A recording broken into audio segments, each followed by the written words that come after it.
music stands are? I do. Okay, good, because I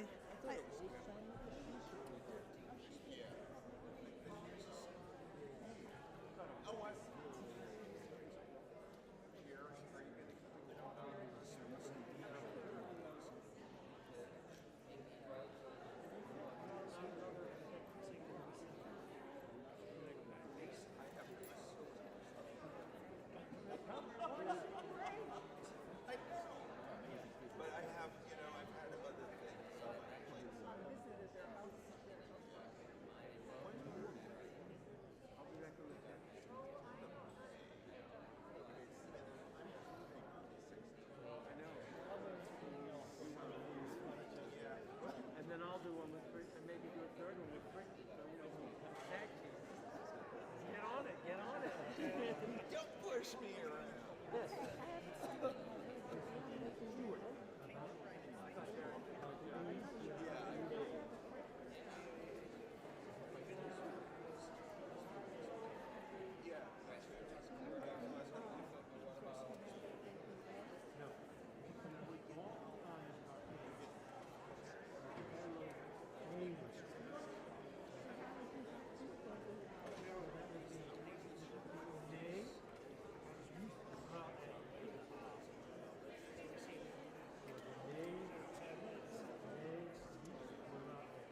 Hello, everybody. Let's get started.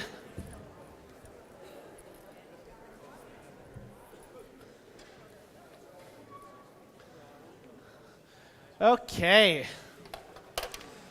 Love the fact that it's getting warmer.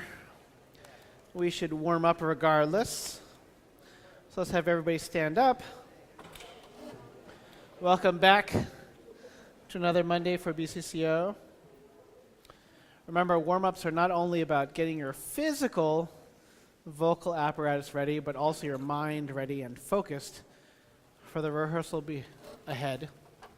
So what we're going to do is get ourselves centered, both physically as well as mentally, and try to ensure that we are ready for all the music that we're going to be working on. So let's get our bodies a little bit centered. What I want to do is find our foundation and center first. And so rock side to side a little bit on the balls of your feet. And you want to keep your legs shoulder width apart, so not together and not really wide. And really it is just a good standing posture.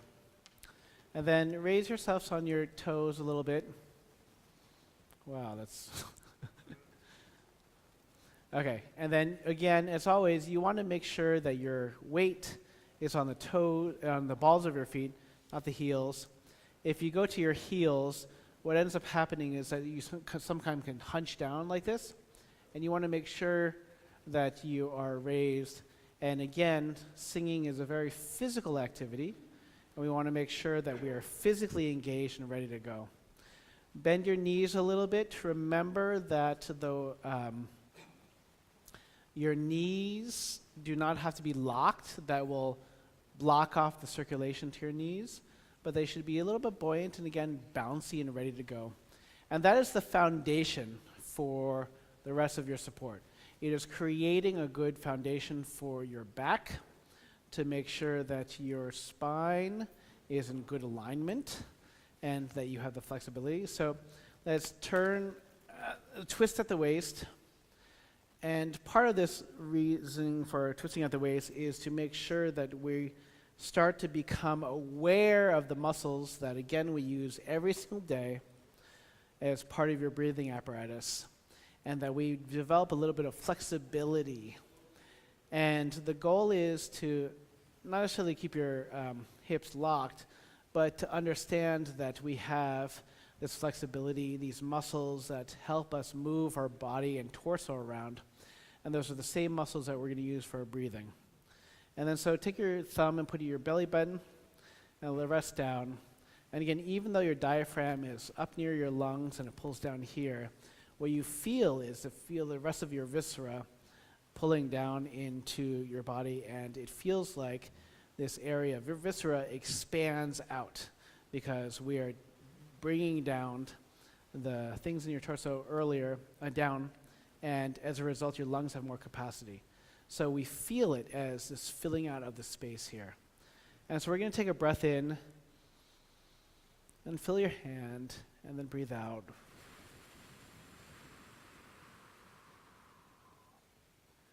And then you breathe in, and breathe out.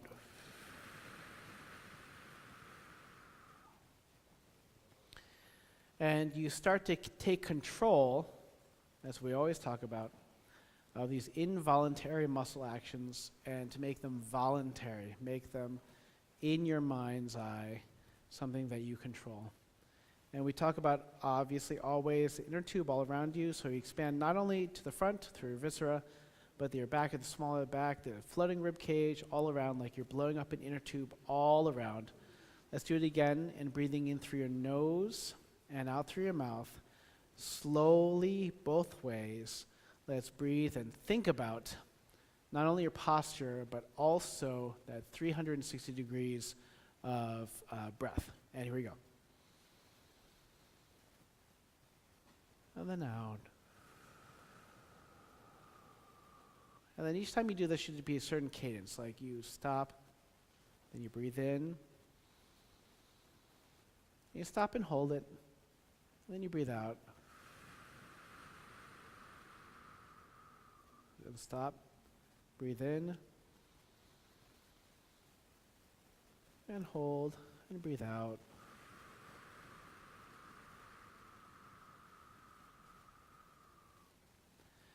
And then now we switch the ratio, right? As we know, when we breathe in during the day, when we're not thinking about it, we tend to take very slow breaths. And then we breathe out, we talk, and it's very quick breaths. And so what you're going to do is we're going to voluntarily and in control breathe in to the 360 degrees of inner tube, but quickly with a breath that expands all out areas. And we still do the same mechanics.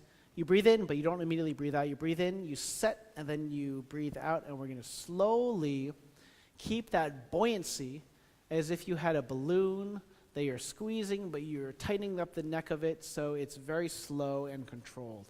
So let's do a quick breath in, and then hold, and then out.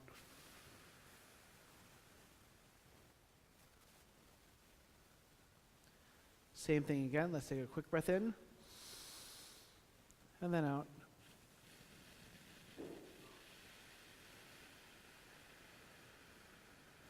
Good.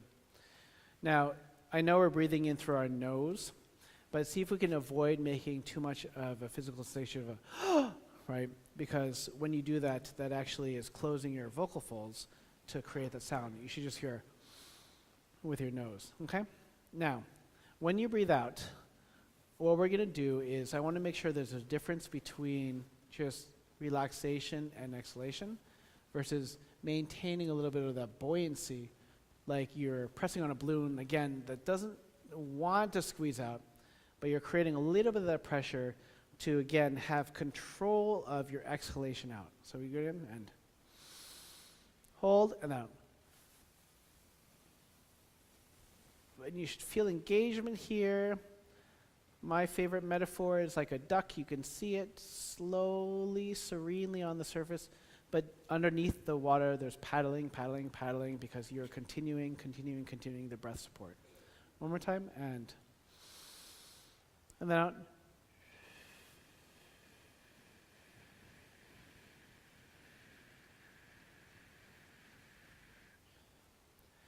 And then some voice teachers like to say it's like breathing out a straw. You can't just go, right? You have to go.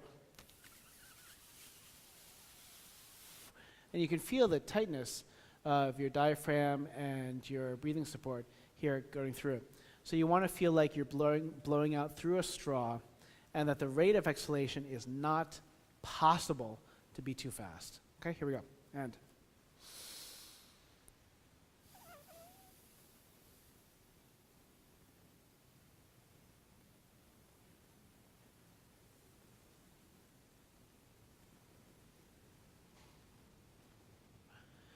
yeah, our goal is always to find the speed of airflow that allows us to have nice vibration, but it's not too little.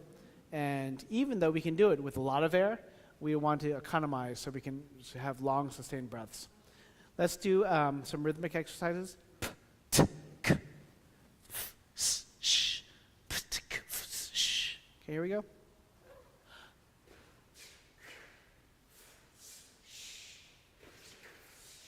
Good. And so the difference between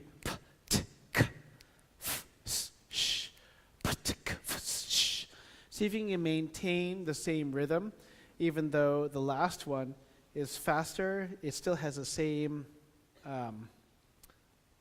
eighth note, right? 2 and.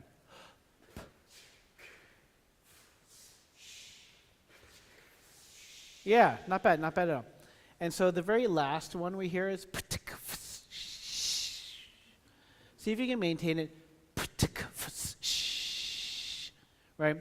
And maintain that sort of, it's not tension, but sort of support that goes through and maintains the volume. So that's not a decrescendo, it's not sort of a deflation, but it's just a continuous line until it stops, right?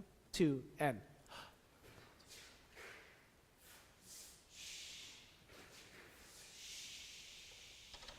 Yeah, that's nice. Yeah, and it doesn't have to be on forever, but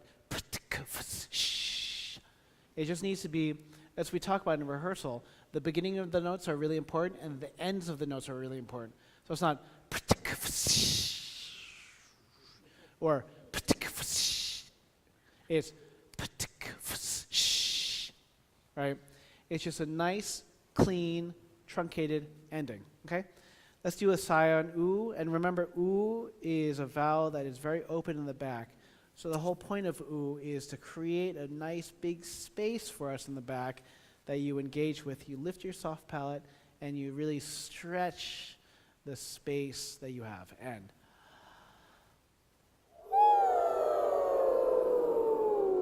yeah, that's great. It's relaxed, it's easy. See if you can stretch even more and get higher.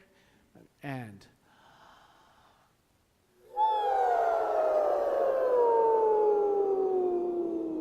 good. Now, what I want you to think of is that your ooh is focused in this way.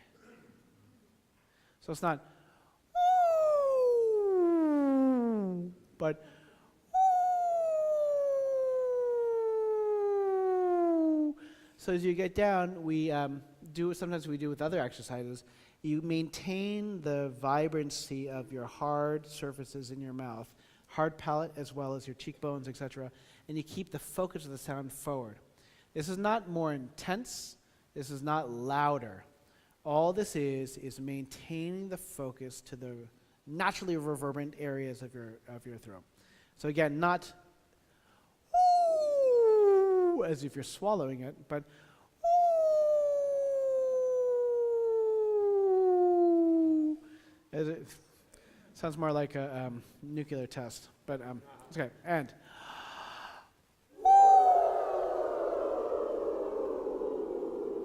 yeah, that's nice. That's nice. Now I want you to do the same thing. We don't do this very often, but when you go ee on an E, but up and high, you don't sing E, you sing E. It's almost like an IH, okay? And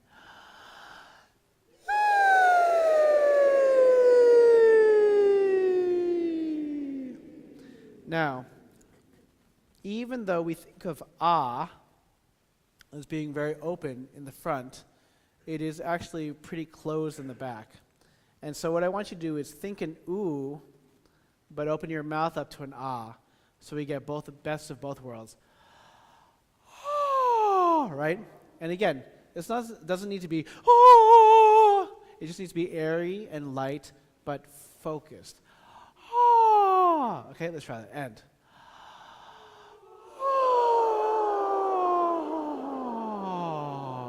yeah, that's nice. We talk about this all the time, but just a reminder that if this is our vocal range of the highest note you can sing and the lowest note you can sing, our speaking voice is this. So we can speak lower, but there's all this space of upper range, our head voice, right, our singing voice that we want to access. So that's the important part. Let's go to D major. Again, focusing on the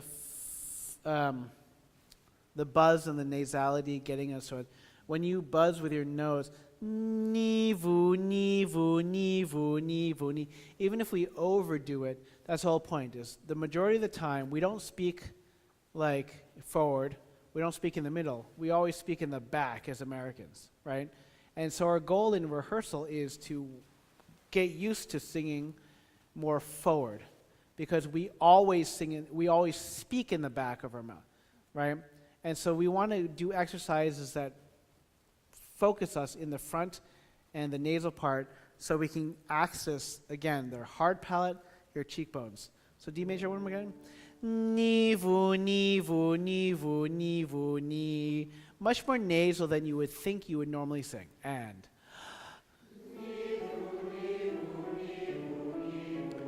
good. That's really great. Now get more space in it, and don't let your lips go. Ni vu ni vu ni ni vu ni vu ni vu ni vu ni. You can keep your lips in the same place, but keep it very, very nasal. That's what our goal is. Ready? And same D major and.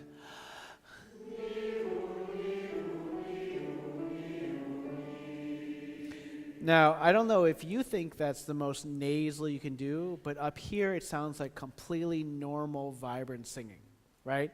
And that's the thing, is that it's very foreign to us to get to that area where it sounds really pingy and brilliant and beautiful. And I dare you to try to make it even more like, not a singing sound, but nasal. Okay, let's see what happens. Because what you did right then was beautiful and vibrant. It wasn't nasal at all, right? And that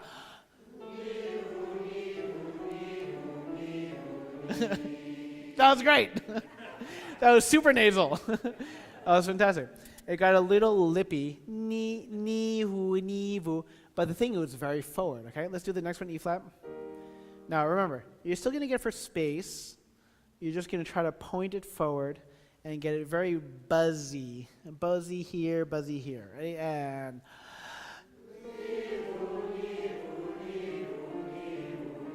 yeah, that's the funny part. That wasn't nasal at all.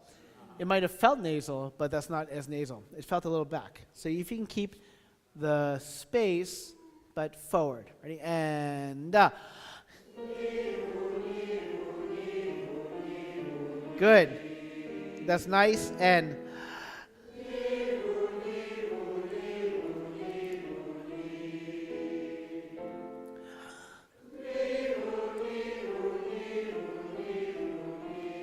not bad. Nice and forward. Always start with a breath.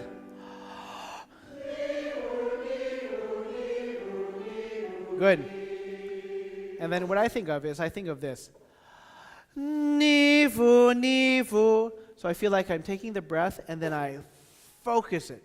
I don't take the breath and then drop back. I go, nivu, nivu, nivu, nivu, ni, versus nivu, nivu. You hear the difference? You take the space and then you focus it instead of taking the space and letting it relax back. Okay? Where are we? Is that G? Right? And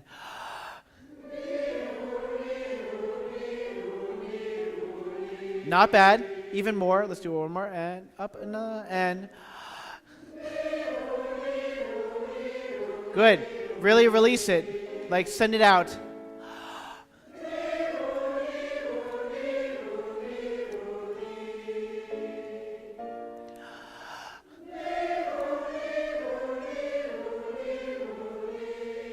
Another one, and that's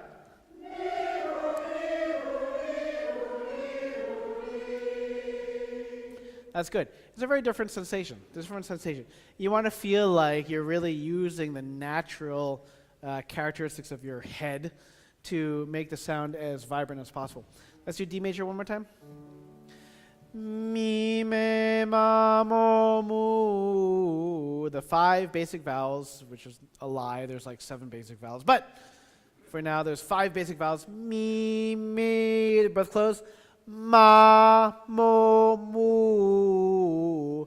3 relatively closed vowels and 3 super open vowels in the back. 2 and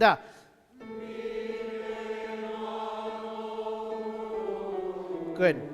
Eliminate all diphthongs. So mi, me, ma, mo, mi, me, ma, mo. Especially mo, we have a tendency to do o, u. Mo, mo. Mi, me, ma, mo. No diphthong. Mo, mu. And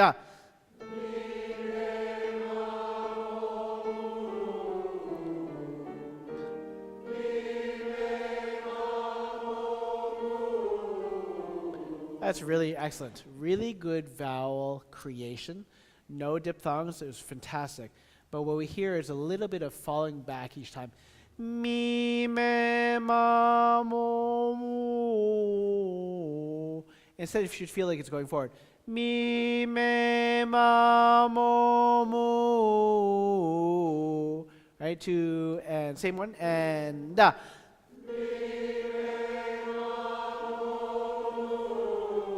Excellent. Nice, really nice one. Really brilliant.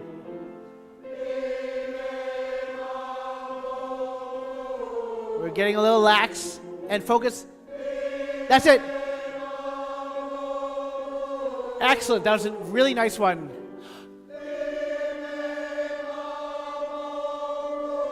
Good. Make sure you have space. That's it. Excellent. That was really nice. Space.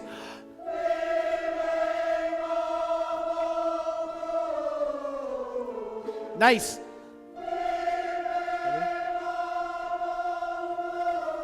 Good. One more.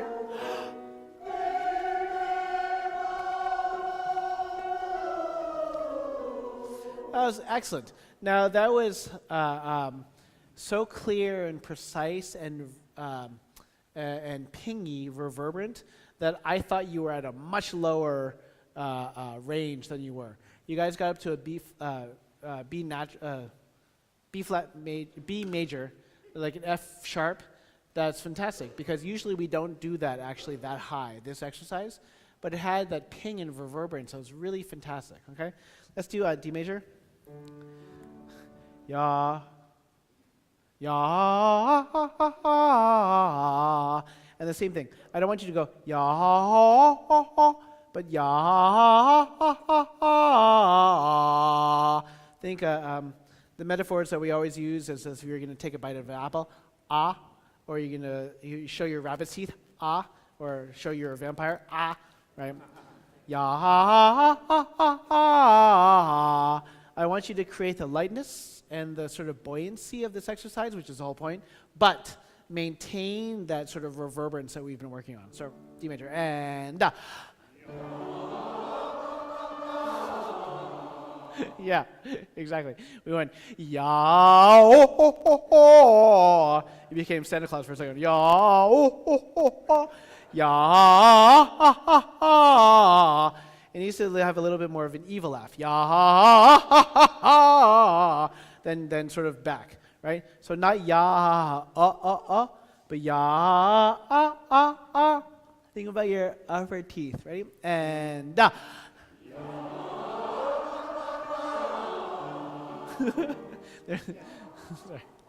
There are 98% of you that went the right way, and then a couple people that went ya ha ha ooh, ooh, ooh.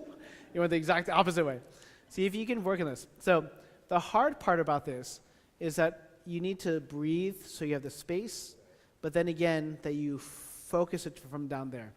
Ya ha ha ha, ya ha ha ha, ya ha ha ha ha ha. Ready? And ya. Almost.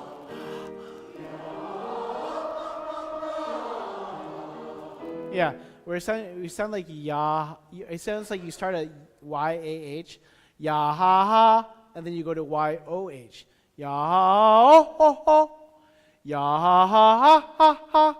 See if you can keep the ha ha ha. Ready? And are we still only E flat? Yeah, and that's it. That's it.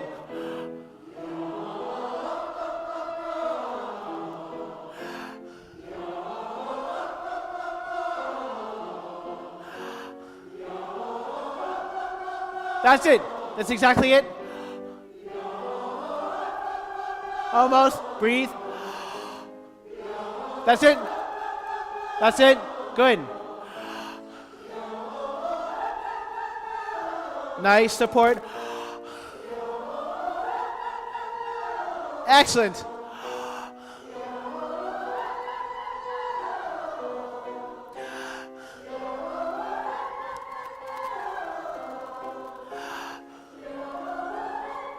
Right. That's D flat. See,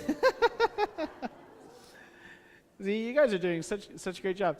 Again, I thought we were like A, like high A, and you were above a high C. You're at D flat. And I was like, oh, it's still going to keep on going. No. But that's what it is. It's amazing how the acoustics work inside your mouth, because if you create the space and you focus it, all of a sudden these things are less strenuous. And when they're less strenuous, then you have the ability to go higher, the ability to sound louder. You don't have to sing louder. It just kind of naturally does that. Like, again, if you have something that's dampened, if you put a rug on top of a piano, it's going to sound different. But if you take the rug off of it, it's just going to sound louder. And you didn't play it any differently, right? And that's what the soft palate does. The soft palate is like a rug that dampens your sound. So the soft palate is in the back of your throat, and if you focus the sound to the front where the hard palate is, back in school, they made us take your finger and like feel your hard palate and then feel where the change is to your soft palate. I would do that, except it makes most people gag. So, but if you want to try that at home, it's really weird. It's really weird because you're like, oh, my hard palate is really hard, and then there's this big space, and then you realize your soft palate is actually quite a bit higher. And your soft palate can drop down, or it can just raise out of the way. And so it's really weird to physically, directly feel that. Instead of we do metaphor, we like, feel the cold air hitting the back of your throat, like all that kind of stuff. But if you actually feel it physically, it's very distinct. So maybe not here, but if you want to try that, it is distinct because, again, your hard palate is bone covered with a thin covering of flesh, where your soft palate is just like your tongue. It's just like flesh. And so the bone is going to vibrate with more efficiency than the sound-absorbing tongue or soft palate that you have. And so our goal always is to get our tongue out of the way, open up the throat, which is getting your tongue out of the way, and then lift the soft palate. But most importantly, focus the sound so it's not vibrating off of those soft tissues in the back, but off the front. And the way you did it, like you did it right now, when we get it, when you create the space and you focus it, all of a sudden it's reverberant and it sounds louder. You don't have to sing louder, it just is louder. So that's exactly what it is, okay? Let's do another sigh and ooh.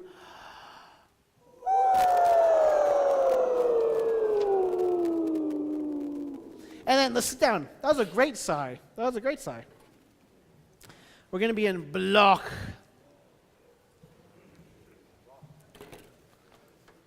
Let's do page 37.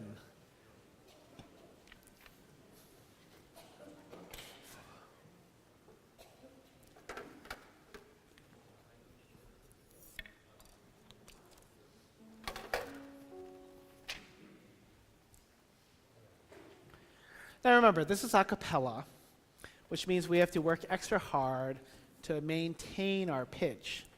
But the way to do that is to create the space and then really sing through the notes and not just hit a note and back away, right? Like a piano is a percussive instrument. Ty can't like sustain the note through.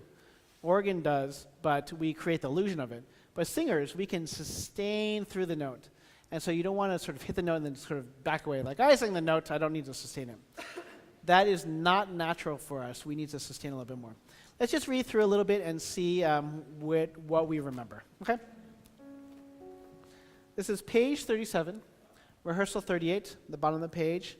Tenors, altos, sopranos first, and then basses come in a little bit. Ready? And one.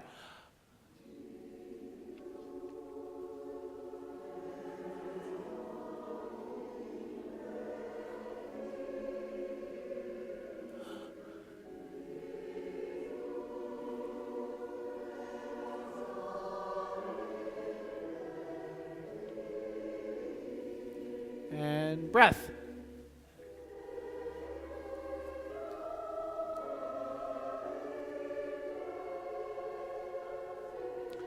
Basses.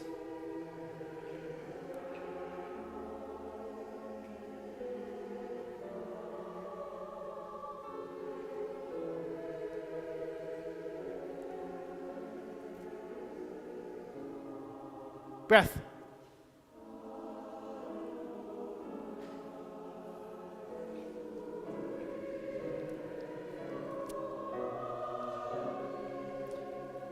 N.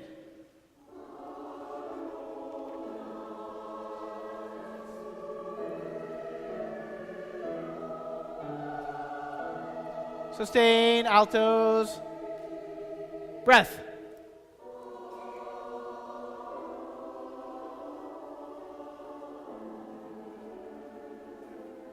Breath.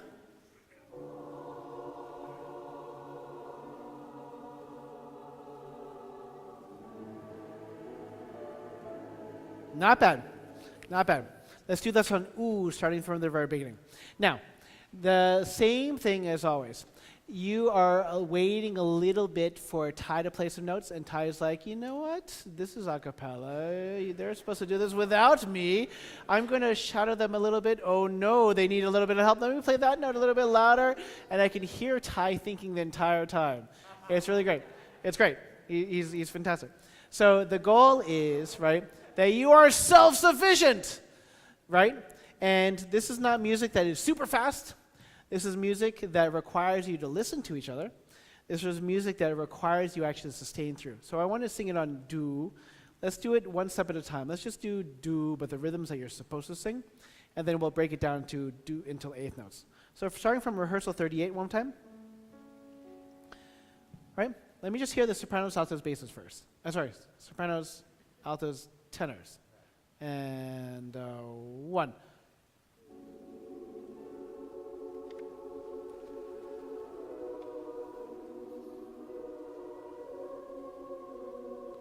Good. Now, what I heard was, oh my goodness, we actually have the same rhythm we were singing together. Do, do, do, do, do, which is weirdly not what I heard when you were singing the syllables. When you were singing the words, it was like, every person for themselves, where it's sort of in the same pool, but not going at the same time, right? Why is it when we do this that all of a sudden we can hear each other? So the goal is to always do this. One more time. Now, it wasn't because the basses weren't singing. They don't sing that different from you, right? See if you can maintain, same people, sopranos, tenors, altos, and really hear each other and lock in while you're reading the notes. Right, one time? And one.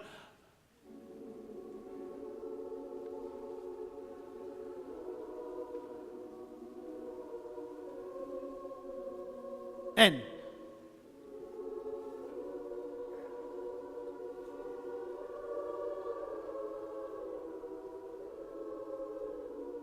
Yeah.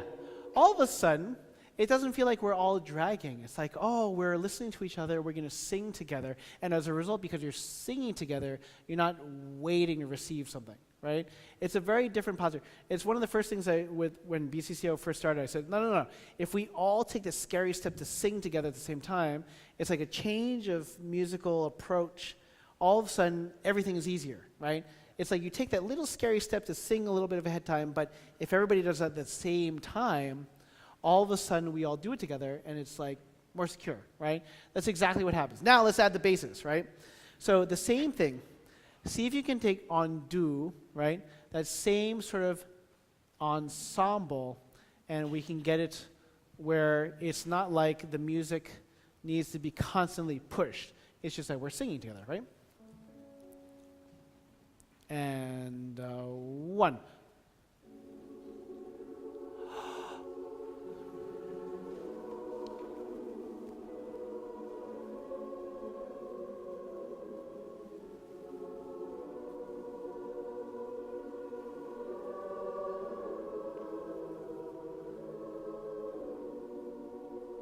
Breath. Tenors.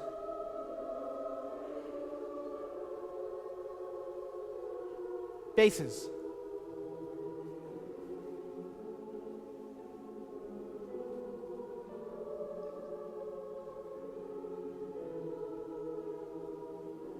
Crescendo a little bit. Breath.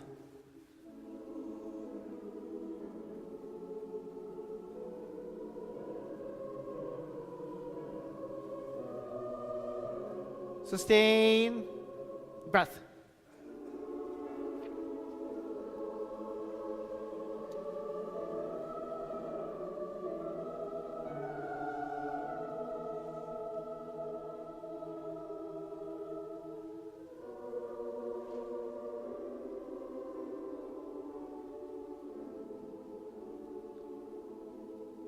Breath. Ooh, a little higher.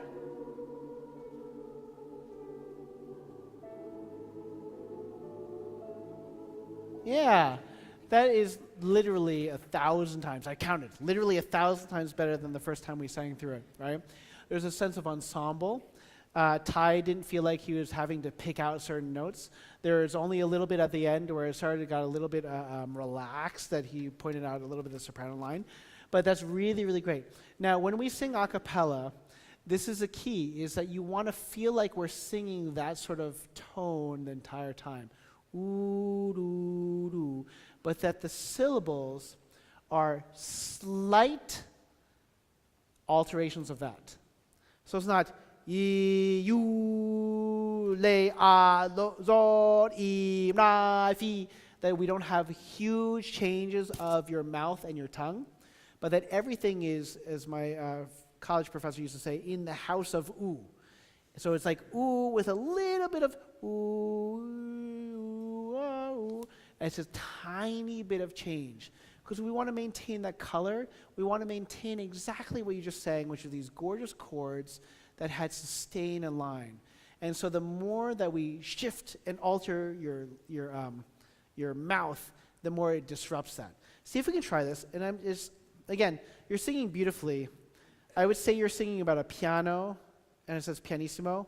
I would say you should sing a mezzo piano a little bit more, so sustain through, and the color is already there, right? So don't sing too soft, but see if we can do this with the text, but thinking like you're singing mostly ooh the entire time. Not ye, but ye, really a little bit like ooh, right? And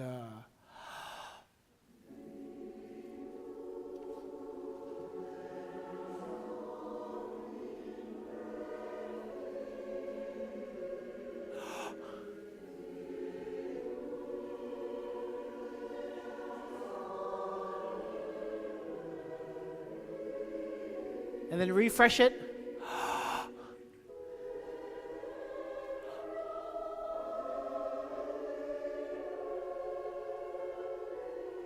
Basses.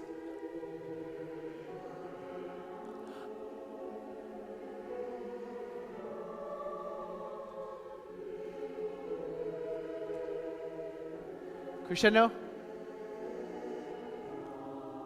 Breathe. Good. Good. That place right there, I right here, Adonai, Adonai. I want you to feel like you're speaking to somebody instead of going, Adonai, like you're consuming something, Adonai, but Adonai. Can we start right there? This is rehearsal 39, on page 39, look at that, right? And doesn't make a difference at all, but it's a cool coincidence, right? And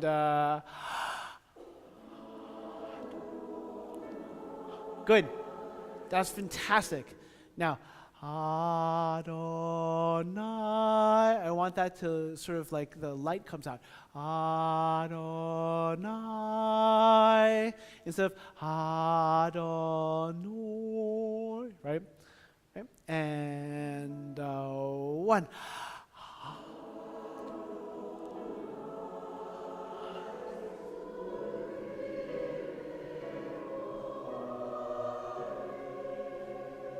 Yeah, good. So it says crescendo poco animando, right? That means like we get excited, we build, we can't keep it quiet, right? That's right. Adonai turivego ali. Let it go all the way to the end, right? Crescendo as well as just vibrant. And one. Beautiful.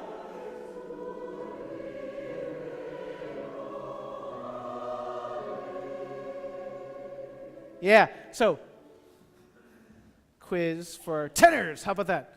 Right? Which is the last, don't look at your music. I just saw people look at your music. Which is the last voice part to resolve that chord? Point to them. Nobody's pointing. Sopranos? Do you know who ends that last chord? Altos, right?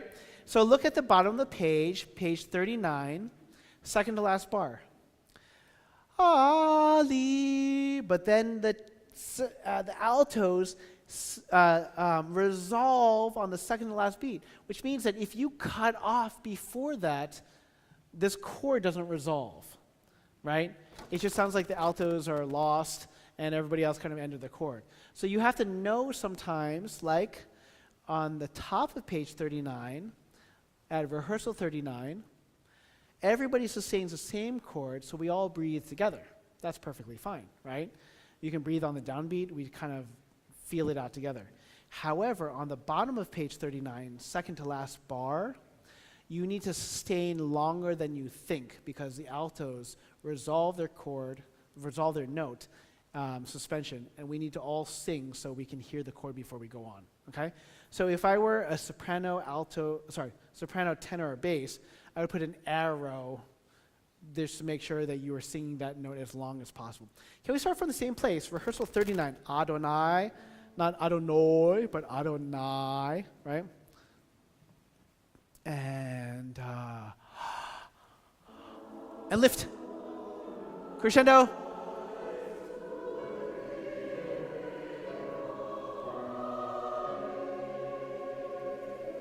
Nice. Even more.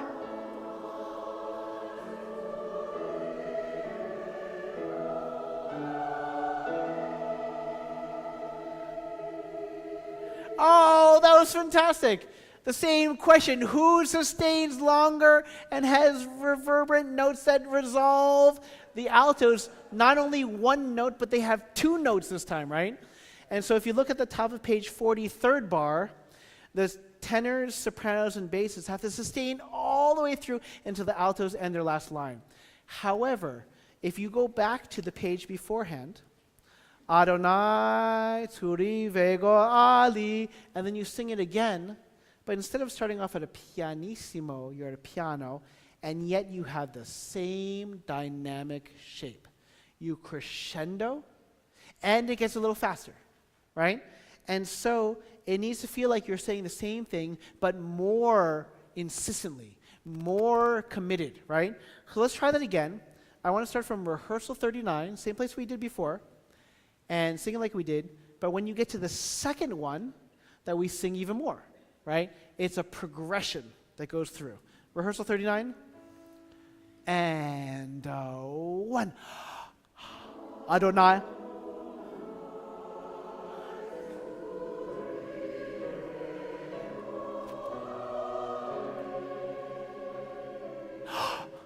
Even more. Go. Even more. Sustain. And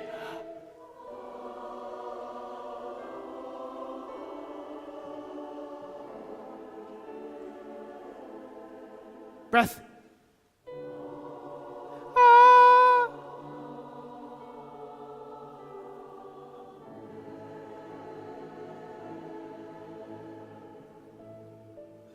Yeah, and so basses, remember, you get to sustain. Everybody else cuts off at the same time, which is on the fourth beat of that bar, but you sustain another 2 beats beyond that.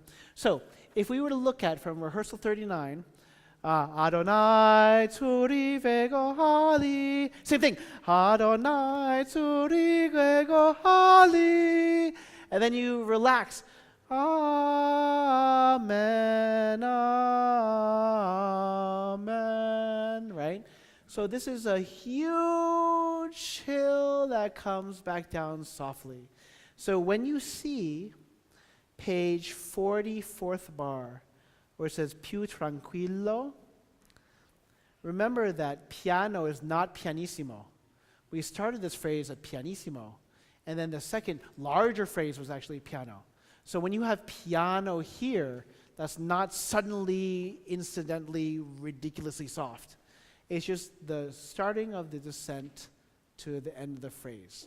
So this is one big long phrase that has 4 parts to it. One part, a little bit louder, coming down the phrase, coming down to the very end. Let's try that again from rehearsal 39. And 1. Crescendo.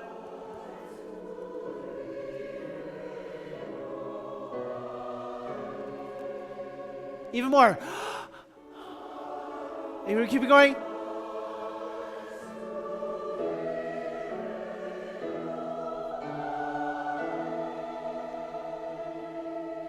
And then not too soft. Beautiful.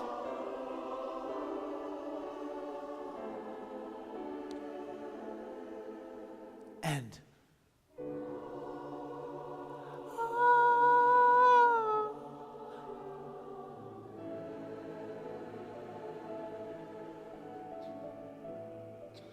Oh, that's beautiful. Fantastic basis. Fantastic basis.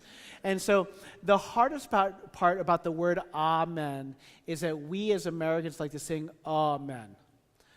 So we sing Vego Ali, amen, amen. So sopranos, altos, tenors, basses, let's do 2 bars before 40, the last one. And I want you to sing like you're doing a toothpaste commercial. Look at my little teeth, right? 2 bars before 40. So. This is a B minor chord. Sopranos need to be high because you're the root of the chord. We need to make sure it's in tune. Altos need to be high because of the 5th chord, so you tune with the sopranos. And then the tenors and basses need to be high because you're the 3rd of the chord. Everybody needs to be like, not oh, but amen, right? And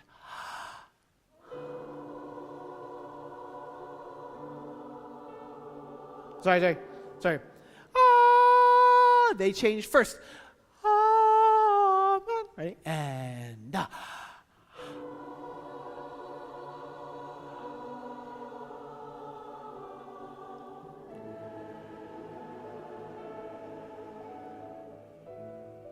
yeah, that's great. Moon, amen. So men is the hardest one because that's exactly like ah. The more open it is in the front, the more closed it is in the back. You need to keep it focused as possible. Amen. I find that vowel to be very, very difficult. Let's try that. 2 bars before 40, okay?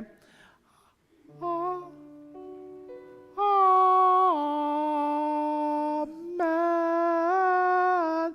It feels really nasal, but that's actually where it needs to be, right? And yeah, I got it. Right? And yeah, good. Yeah, but I got a breath there going. Just go. You need to be on the Alps, right? The Alps, you get cold air. I went to the Alps once, and they closed off the summit because there was Bollywood being filmed on it. So we all got to watch it. It was really cool, but we didn't get to experience the top, right? So you just go, amen, right? And that's exactly it. Yeah. Remember, they change first. Everybody, man, right? And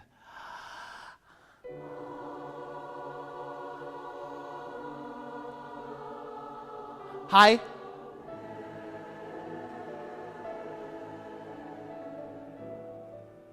Yeah, that was fantastic. Now, weird, right? That takes a lot of work. It's because we don't normally think like that. We don't normally create our vowels like that. But it's a beautiful sound. Up here, it's absolutely gorgeous. Now, can we work backwards? I don't know, can we? No, let's do this first. Let's do 39, all that part, right? Adonai second one.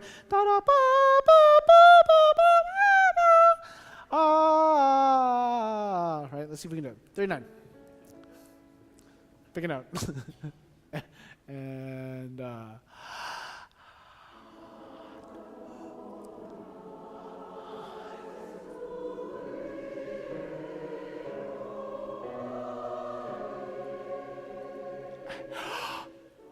even more.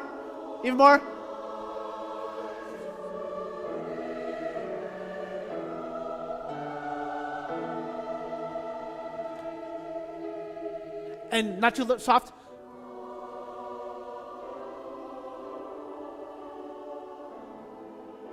Now, in your teeth. That's it. High. That's it. Oh, that was fantastic. That was fantastic. So, a cappella music that's slow doesn't need to be not energetic, right? It was like we created these beautiful shapes that we breathe and we phrase together. So we're going to work backwards from there, but when we get to there, I want to maintain that, okay? So let's start from 38. 38.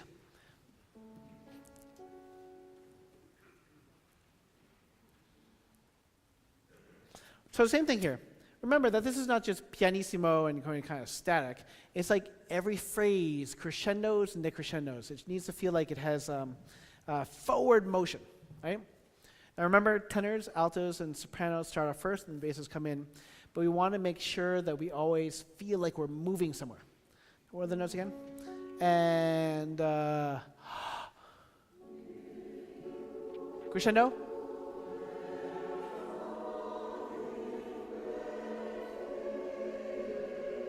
And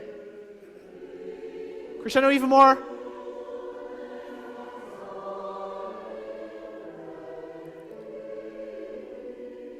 Oh, that was fantastic. That was absolutely fantastic. On top of that, the tone remained the same. Now, I want to see if you can do that, right? And then I'm going to minimally conduct, and I want you just to feel the phrases together. I want you to listen to each other so you crescendo at the same time, that you feel like you're moving towards somewhere and phrasing towards somewhere at the same time. Ready? One more time, 38. And 1.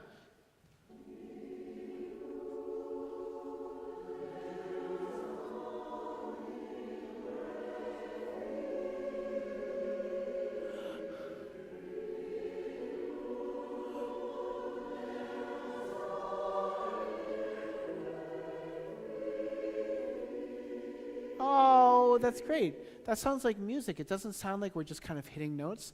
We are singing together. We are singing the chords that line up together. Now, at that point, that's the end of the first real long phrase. What we hear, Ty, do you mind playing the entire thing, same thing. He's going to play exactly what he sang, but then we're going to move on because the G sharp is the key to this next phrase. So starting from 38, just listening, 38 and 1.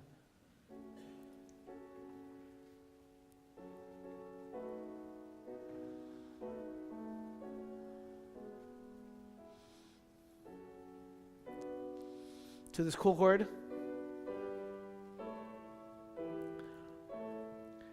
Now the next real phrase, listen to the G sharp. Tenors. This is really basses join.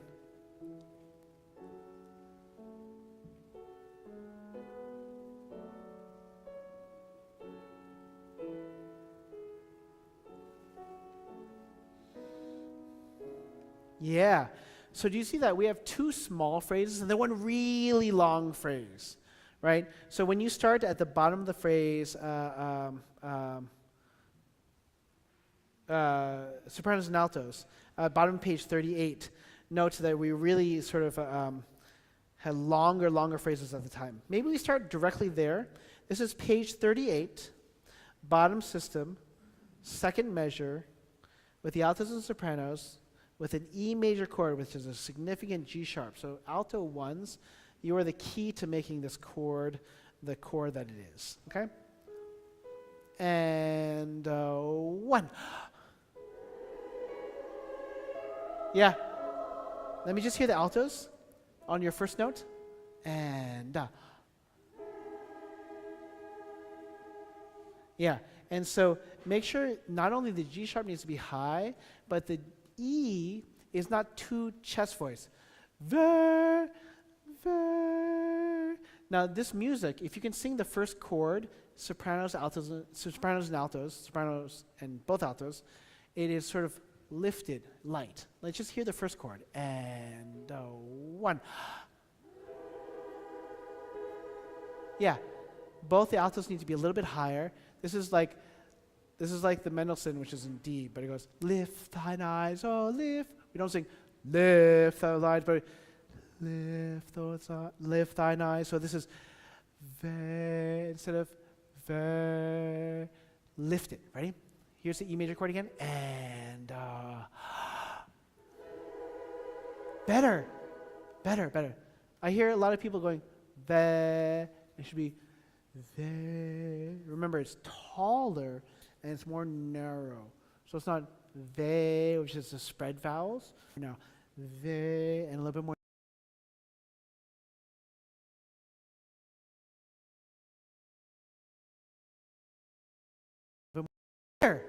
Even higher alto ones. That was much better. That was great tone, great placement. It just needs to be a little higher. That was exactly right, though. And 1.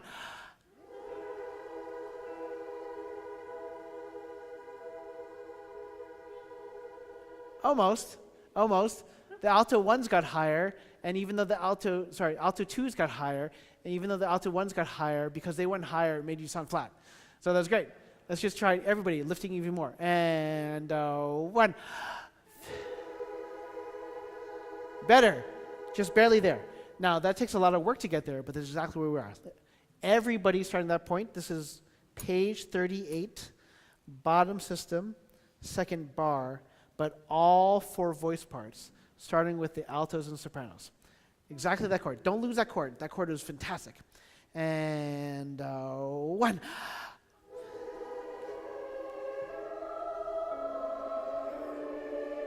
Yeah, good.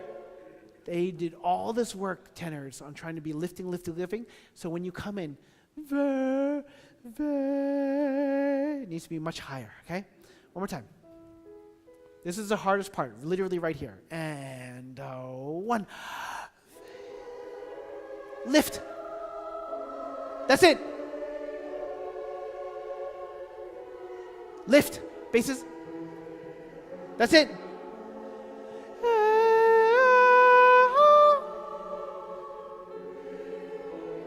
That's it. Crescendo. That's the entire a cappella section. You did the first part, you did the last part, and this is the middle section. That's exactly it. That was really fantastic. Now, I can't conduct like this all the time. I feel like I'm like lifting, but it works, right?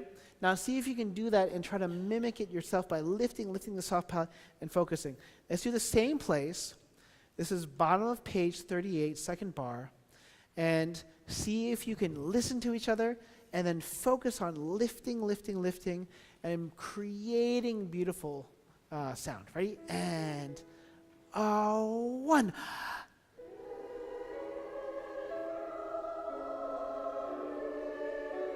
Beautiful. Now lift basses.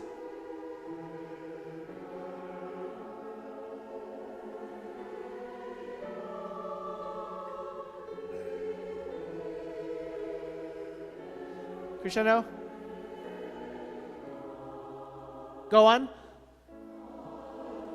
Build.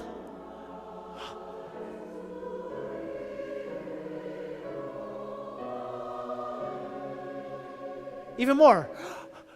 Even more. Crescendo. Crescendo.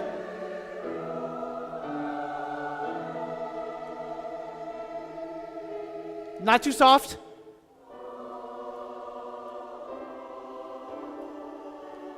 Beautiful.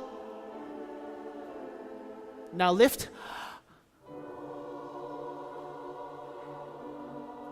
That's it, sopranos. Lift.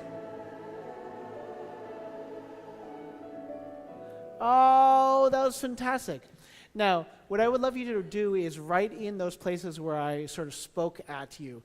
So altos and tenors, rehearsal 40, when you have those resolving notes, you have to lift a lot there. For sopranos, the hard note is 2 bars before 40. That has a tendency to be to and we want it to be and light and lifted. Now that is technically, oftentimes, some people can sing that in chest voice, but you have to sing that in head voice. And so whatever you want to write there, lift, you want to write an arrow up, you want to say head voice, you want to write instead of like AH instead of UH. all those things will help remind you of that note right there, right? And then for sopranos and tenors and basses, at the top of page 40, third bar, a reminder that you need to sustain until the altos resolve their notes. And then for everybody at the top of page 40, fourth bar, I want you to cross out the piano there and say not too soft. You can write in mezzo forte, which is what I feel like we should be singing. You can write in the words not too soft. But you need to write in something there that reminds us that piano in this circumstance, in a cappella, and in a section where he writes pianissimo multiple times, that piano is not soft, right? And it's also the top of the peak on which we're coming down from. And then, why did I turn 2 pages? I don't know. Oh, 39, page 39. Page 39, bottom of the page, last 2 bars, where it says poco animando piano. Remember, that's the same thing. That the piano is not too soft. That's like kind of a mezzo forte and you crescendo, right? That's the second phrase of this. Whereas the top of page 39, at rehearsal 39, is a phrase that also gets louder. And so these shapes are the ones that help us stay in tune. They're the ones that help us on the intonation. They're all the things that make it music instead of just notes. And so the notes that you write in help us remember, so that in concert, I'm not trying to yell at things or remind us, but you have it in your notes, so we can do it. Let's try 38, rehearsal 38, which is the beginning of this entire section, and see if we can get all of this together, okay? Did a lot of cool work on this one. This is such a beautiful moment, and it's sounding gorgeous, right? Remember, lift, breath, engagement, sing through the lines, make it music, and basses.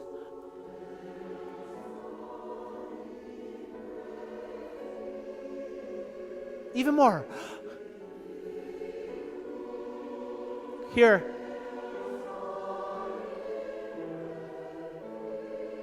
Now here's the hardest part. Lift a lot. Nice. Tenors, lift. Lift. Good. Basses, lift.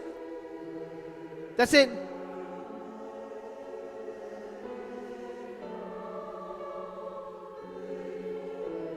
Beautiful. Crescendo. And not too soft. Excitement.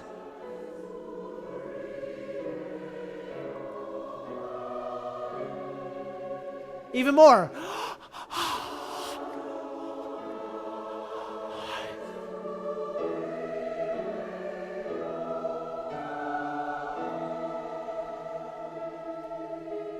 Not too soft.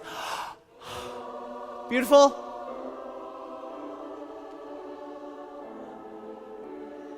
And then lift. That's it. Lift.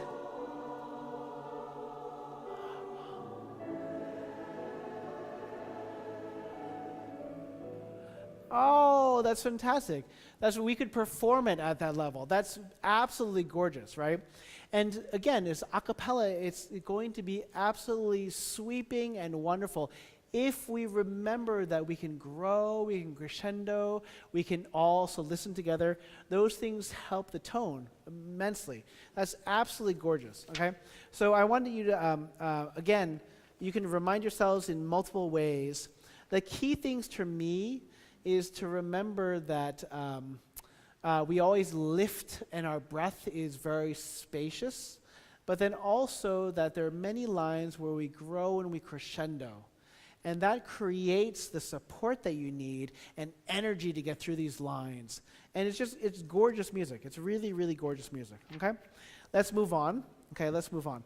So, Seu, Shea, Rim, Ra, Shechem. So this is page 41, look at that. Page 41, rehearsal 41. So let's start from 41. Let's start from rehearsal 41. And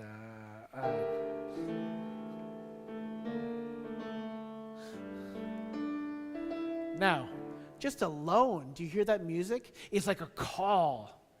And the tempo says, andante moderato.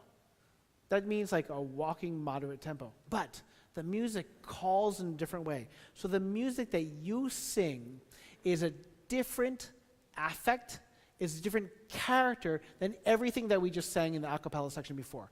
So Ty's going to play again, rehearsal 41, and your response to the cantor is going to mimic the same sort of excitement and energy. And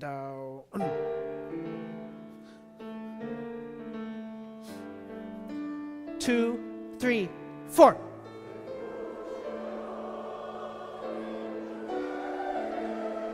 Yeah, not bad, not bad. Let's look at the first note. And then to the chord. Right? Let's try that. 2, 3. Good. I hear the chord, but I don't hear the first note. I hear, right? What's the A again? Everybody's just sing that. Ready? I'm going to prepare it like I would in context, but I only want you to sing the first note and sustain it. So I'm going to go 1, 2, 3. Yeah. Do you hear? There's a whole bunch of people going, right? See if we can get 2, 3. Yeah. Now we're going to go se-u, but with your chord. 2, 3. Yeah.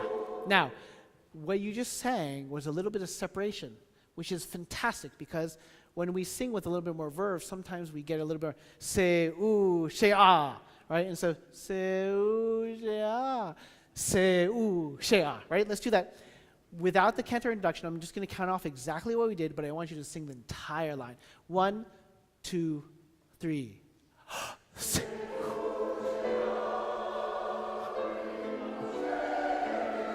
Yeah, fantastic. I heard se-u, she-ah, rim, se-ah. Now you have a crescendo through that line, right?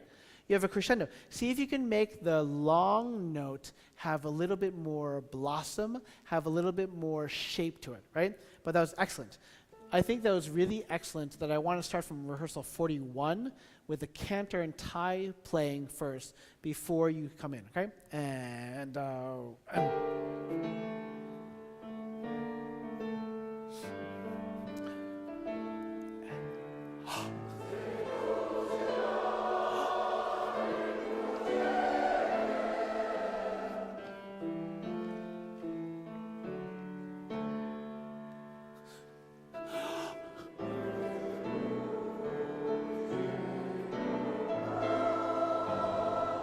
good.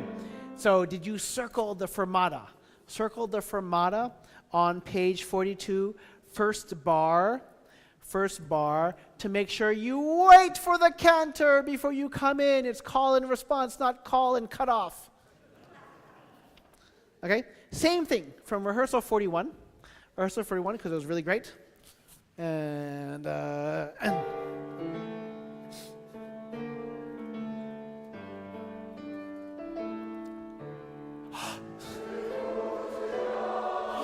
beautiful.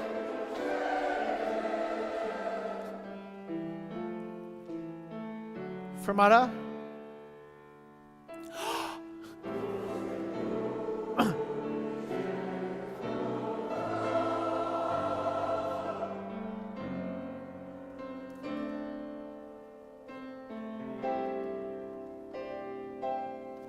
And 1.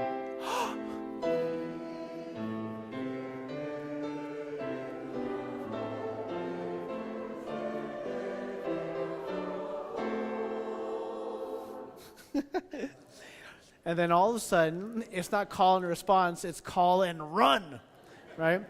And so if you look at the bottom of page 42, Veo vo, the cantor sings in the same tempo you did before, and then 2 bars before 42, there's those little words that are written in italics, poco animando, which means a little bit more animated, a little faster, and then 42, animato.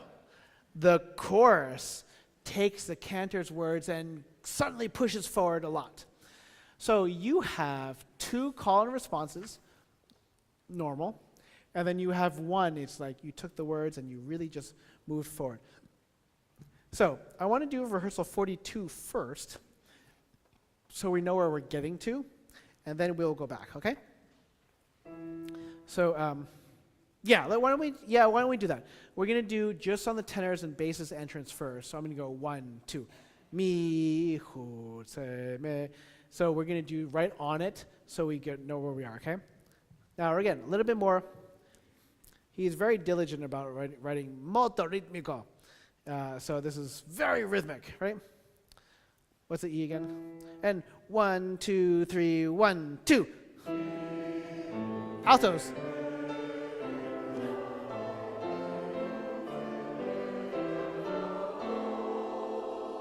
Not bad. Let's do the tenors and basses first, right? 1, 2, 3, 1, 2.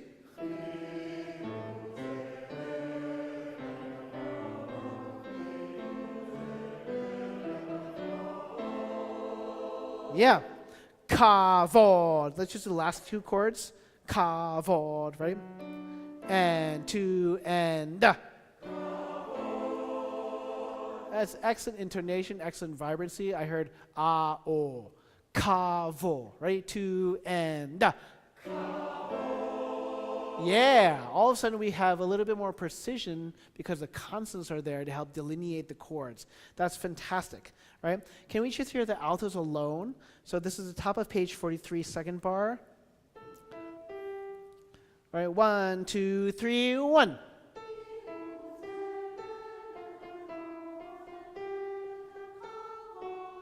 Yeah, so you have a little bit more motion, you have a little bit more eighth notes. So just be aware of those. Mi, hu, se, me, lecha, kavo, se, me, lecha, kavo. So you make sure that you really have ta, ta, ta, ta, ta, ta, ta. A little bit more percussive, right? This is molto ritmico. This is 43 alto entrance. 1, 2, I'm gonna give you 1, 2, 3, 1. 1, 2, 3, 1.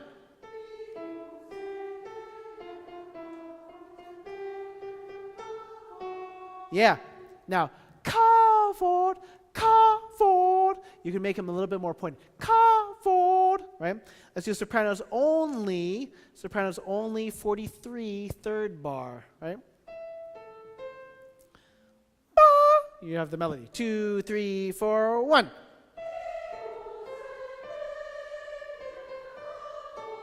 Good. The same thing. Kavod. I hear a little bit of glissing between it. Glissando. Kavod. Kavod. And it can have a little bit more separation because that's what makes it rhythmic. Okay? Everybody now from 42. Let's do the beginning of 42. So you're going to hear 1, 2, 3, chord, chord, tenors and basses thing. Okay? Is that me? 1, 2, 3, 1, 2.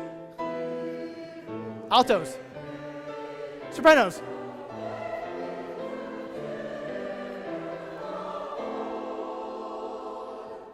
Yeah, nice D. Thank you for cutting off of the D. Now, what I want to do is I want to do from rehearsal 41 with the cantor singing, and you have call and response.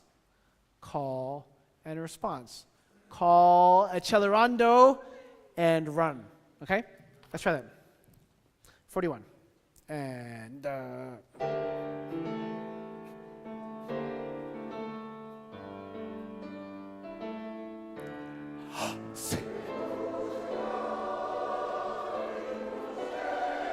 excellent. Remember, fermata.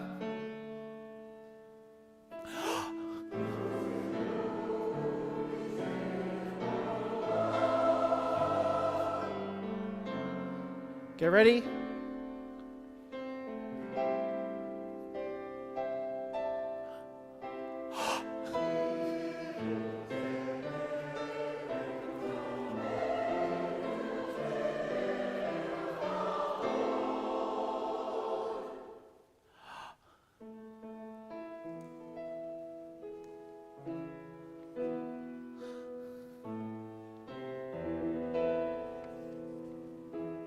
turn the page, turn the page, turn the page, turn the page. None of you turned the page in time. I was like, oh no, right? 43, and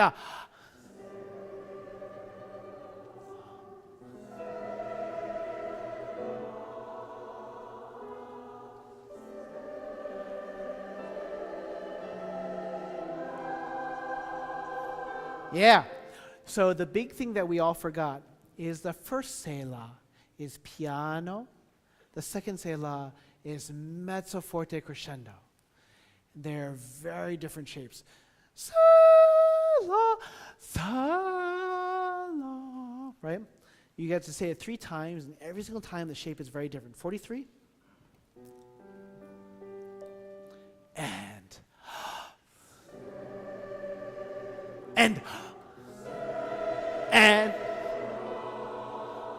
and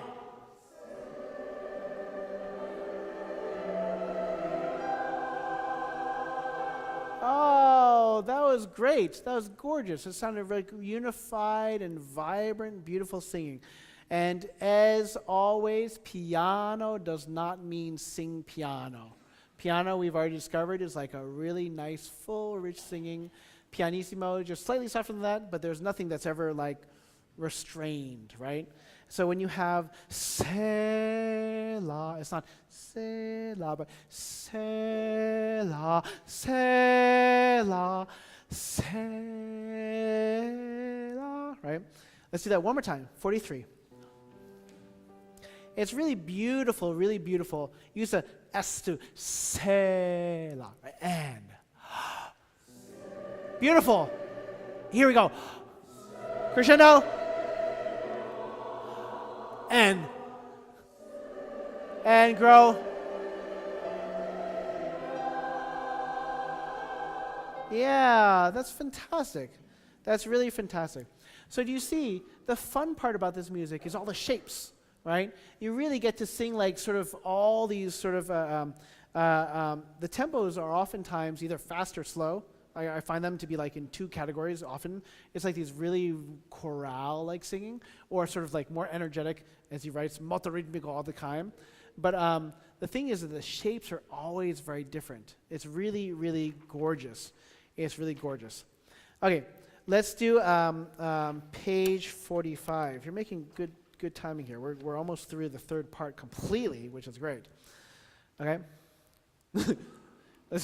Sorry, 46. I like in the English version, you have to sing a grace note that sings the Torah. Just sing Torah, right? 1, 2, and.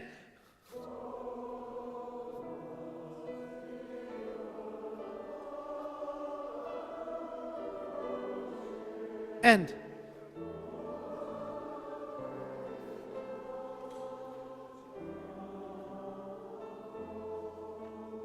And.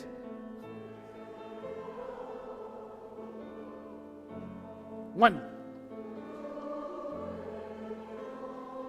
And 1.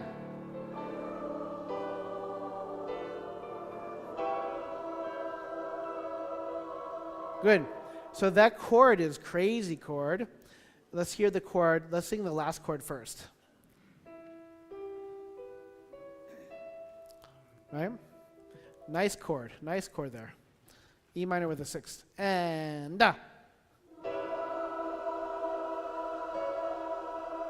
yeah. So the hard parts are the second soprano and the alto lines. So let's hear the altos only with the tenors and basses. Da, ba, ba.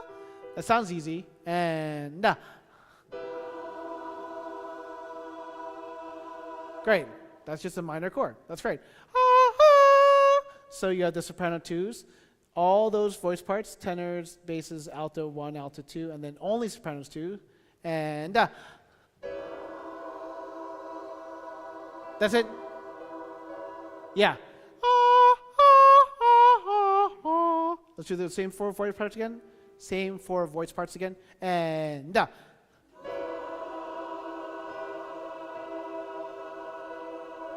then first sopranos. To everybody, and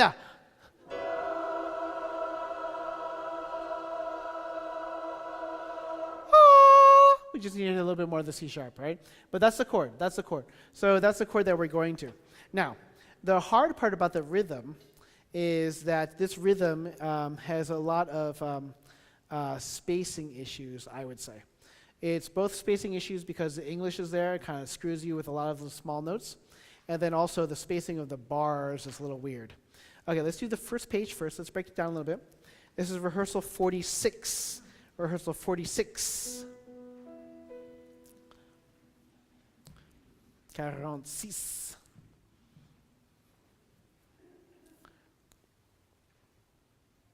46.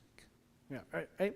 2 and wait, no pianissimo is really a pianissimo. That is really like a mezzo piano tora. The tora is never soft, right? 2 and excellent.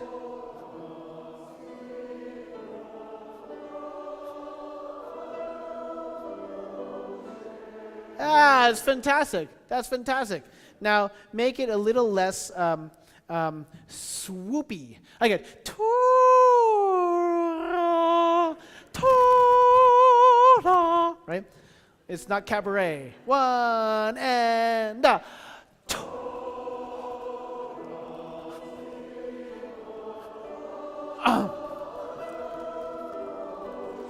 go on and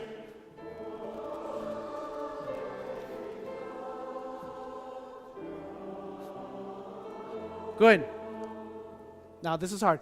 Yaakov, glottal. Yaakov. You have to have a glottal stop, but also you have to crescendo. Can we just do that all together? Yaakov, but on your respective notes. And then the altos have a Yaakov. Let's do that, everybody. So right now I'm going to give you 1 Yaakov, right? So I'm going to give you breath on the first beat. And 1. That's exactly it. Can you crescendo a little bit more the ya? 1. Yaakov. And 1. Yeah.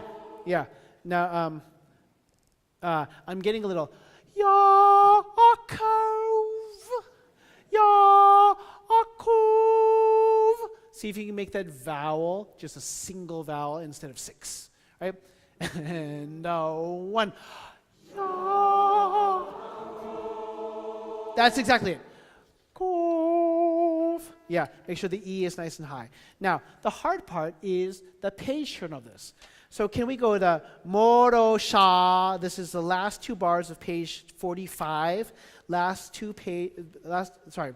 It's the last bar of page 45 plus the pickups. Okay? Do, do, do, do. Okay? 1, I'll give you 1, 2. 1, 2. Yeah, but I went 1, 2, and you went 1, 2. Morosha. Right? 1, 2. Morosha. 1. And that was great. Yaakov. Now, we practice so much at the beginning of that bar. Yaakov. But we have to make sure that the ending of the note is only 1 beat. Yaakov. Right? That was excellent. Can we do the same thing again? Last bar of page 45 with pickup. And 1, 2. And and good. So this is the hard part. It's ta ta ta ta ta ta, right? Be Yaakov, right? Beit Yaakov. So you have to make sure that it's on the beat because this is where the spacing gets a little funny. But it's the rhythm is ta Yaakov. Let's try that, right? On the 4th beat. 1 and 2 and 3. That's excellent. Now, kohov, right? Now just repeat after me first. Don't think about it too much. Kohov and da. It's the ending of the note that I'm looking for. Kohov and da. That's it. Now try that again. And da. That's exactly it. Now, Yaakov. Now, the one we're looking for now is the glottal stop between the Yaakov. Forget the first note first. See if we can get there. Yaakov. And go. Now, with the first note. Right? 2, 3. Almost. Right? Don't rush it. 2 and 3.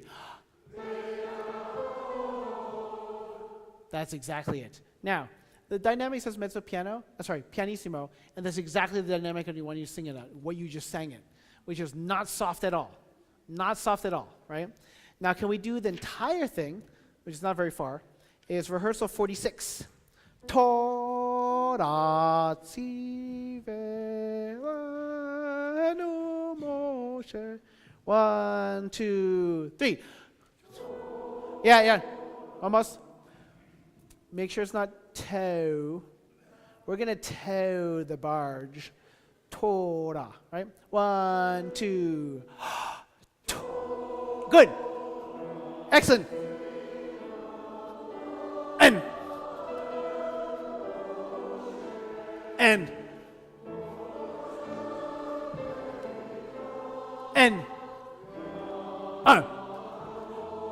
Off.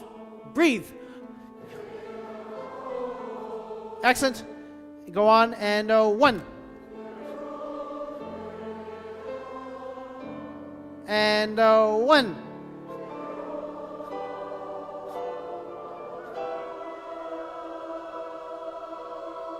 Not bad. We still have 2 minutes. Can I do rehearsal 47, tenors and altos? Tenors and altos at rehearsal 47. Can you actually play their line? So listen to this for a second. And 1. Yeah. Be'or Adonai. So the two words are very different. Be'or Adonai. Okay, let's do altos and tenors right there. 47 and 1. And. Yeah, good. I want you to cut short the last note that you sing of or, so you can sing the Adonai with verve, right? Be'or Adonai. So you sort of give it a little bit more oomph of Adonai. Ready? One more time. And 1. That's exactly it. Now, basses and sopranos, can you join us? And I want you to do exactly what the tenors and the altos did, is right before you sing Adonai, you have a little lift so that we all sing Adonai with the same sort of attack. All right? What are the notes? Okay, I'm going to give you 1. Ta-ta. 3, 4, and 1.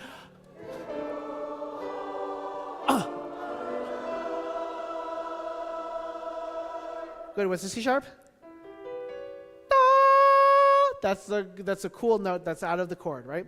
That's the note that we're looking for. That was excellent. Let's do that one more time. In the 30 seconds we have before announcements and a break. So let's do one more. Be'or. And 1. And. Yeah! Oh, I heard the first altos and the second sopranos. That was fantastic. We have to do it again. Almost there. Right? And 1. And. Oh, that was fantastic. Announcements. Hello,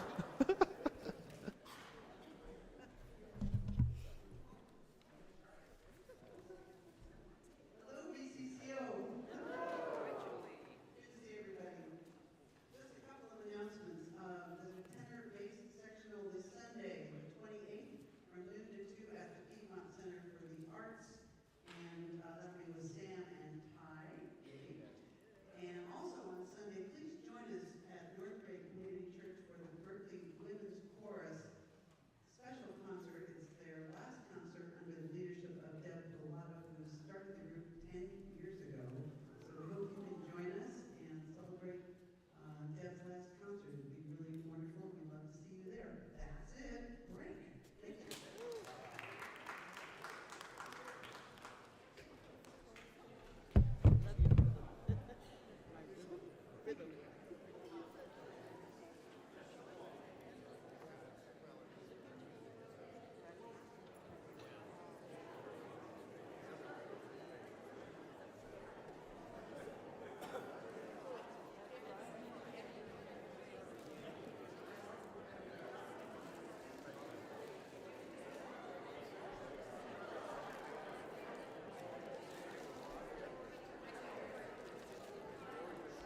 Okay.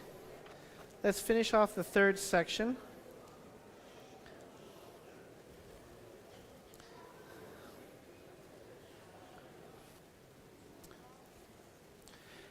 Let's look at let's just do a repetition of page 45. Tora tiva lanu Moshe. All right. Page 45, right? And rehearsal 46. 1 and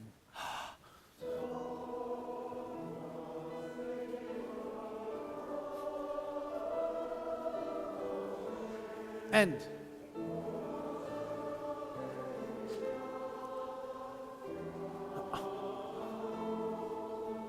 End. And 1. And 1.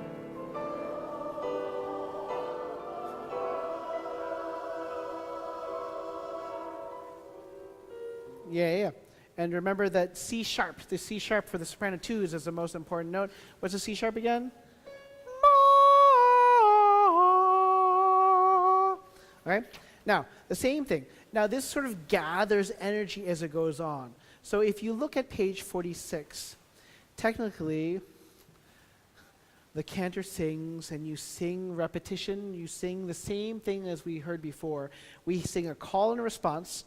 We sing a call and a response. And then your last one, Be'or Adonai, is actually like a little bit more embellished version of it, because altos and tenors actually add a few notes to it. So it needs to feel like it's building. Now, regardless, pianissimo is never pianissimo. And so we need to take a breath. Torah. It needs to have a little bit more firm entrance. One more time, 46. 2 and that's it.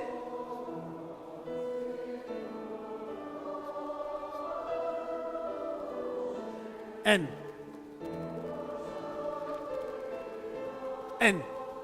crescendo. Not too soft. And 1. And 1. And yeah, not bad at all. Not bad at all. And then let's go on to the bottom of page 47. It's actually pick up to the next page. Remember? Shema. Shema. It's actually really hard to find that first note. Everybody just sing Shema, 2, and da. Good. Let's try that. So remember that and just be on page 48 already. Right? 1, 2, 3. And.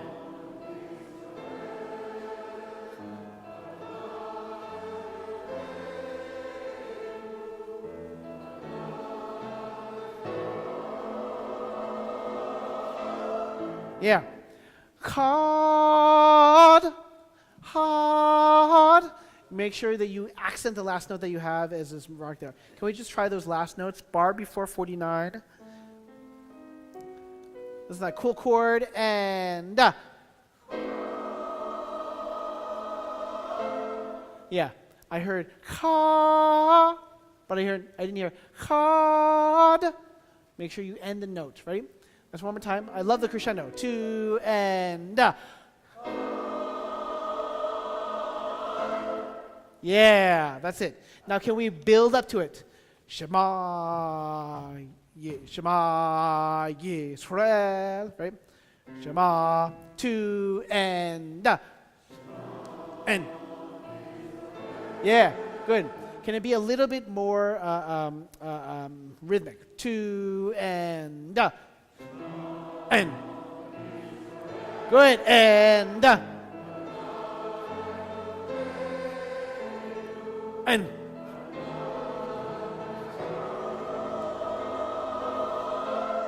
yeah. Sorry, going on. 49.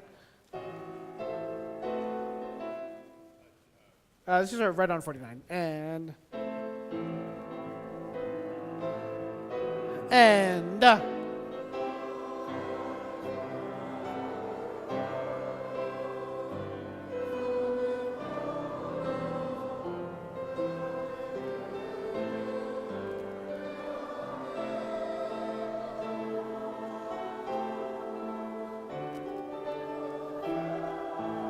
Good. I don't know if we've looked at this too much. So the key is the rhythm first. Oftentimes it is unison with some harmonies. Like if you look at the very bottom of page 49, you have been in unison the entire time until you get to the bottom of page 49 and the basses start splintering off, and then the altos start splintering off with the basses. And so it's mainly unison but starts breaking off a little bit. Let's look at this lecha. Pick up into page 49. Let's see. Lecha Adonai. Hagedu. Right? 1, 2, 3, and.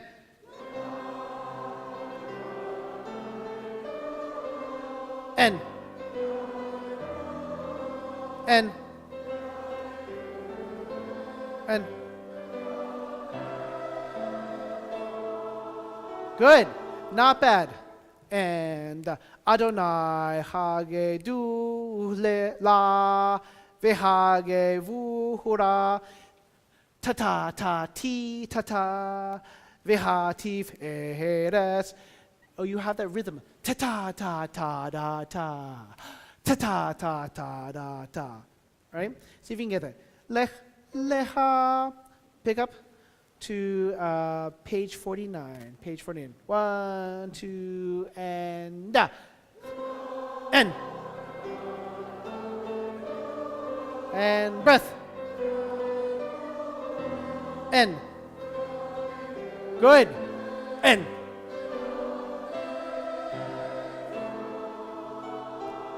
And breath.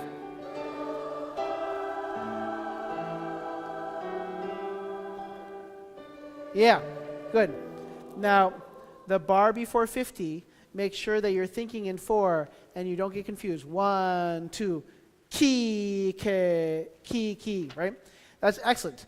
Now, that 16th note, that is always the little note before Adonai, Hagedu, Hula, Veha. Can you accent that a little bit so it doesn't get lost? Vehage vuhura, vehatif eheres, veha. So every single time you have the 16th note, it is nice and rhythmic. One more time, starting from pick up to page 49. 1, 2, and da. And. Good. And. And. And. 1 and da. And 1, 2.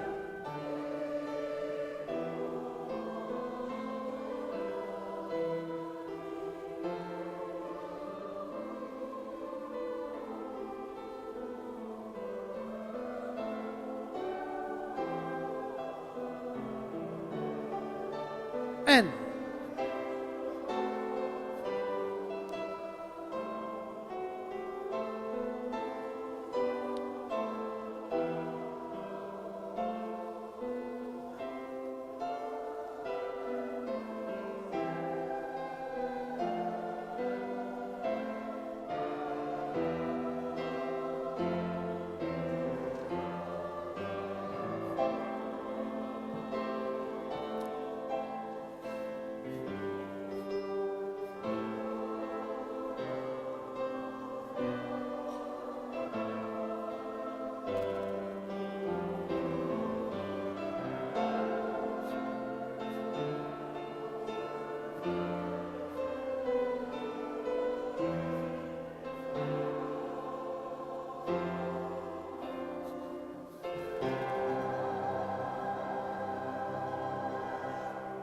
Yeah.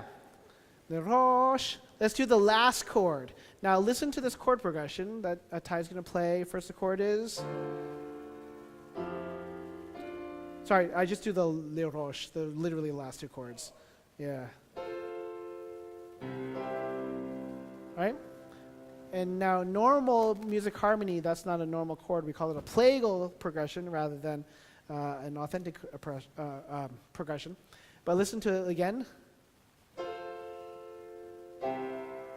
Okay, let's just do le roche, right? 2 and da.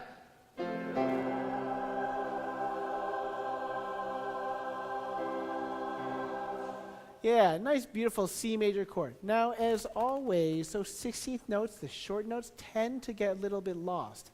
So can you put a tiny accent for le roche, right?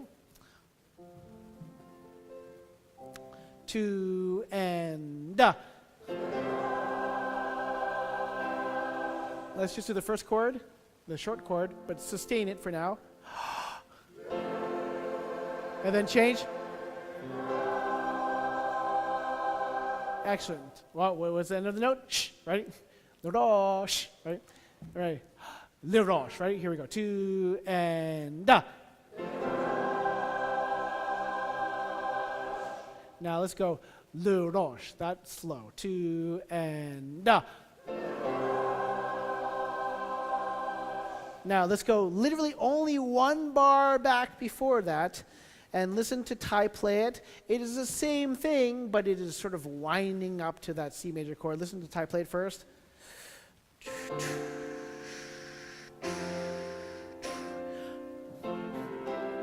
Right? So same chords, right? Le ho, le roche, right? 2 and da.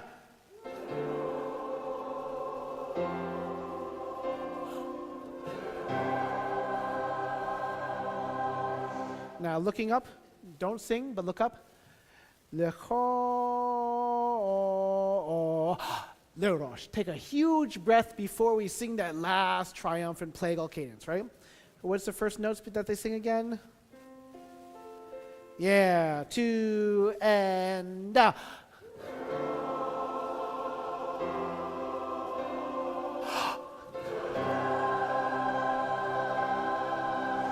Excellent. Now, Tai, can we start one bar behind that? And all it is unison, so what you're going to hear is this.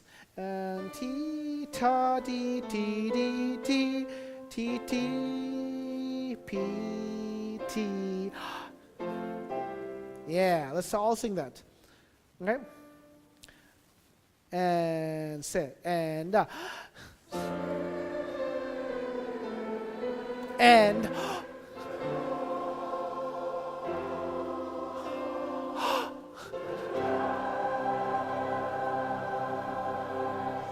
good. Now, let's not do it just literally one bar at a time, but let's do it from 51, second bar. Let me hear the basses first because you have the first version of le ho, right? Basses from the second bar of 51. I'm going to give you 1, 2. Le ho. Let's just hear what Tai plays first. Ready? 1, 2. Adonai hamaloho. And ti ta tam bam bam. Okay? I hear basses. Now, again, every single 16th note give a little bit of accent to, right? And 1, 2. Almost. Let me see. That's good. Let me hear it one more time. And 1, 2. Good.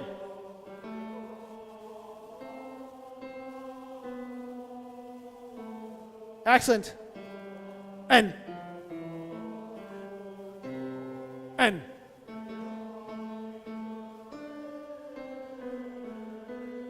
breath.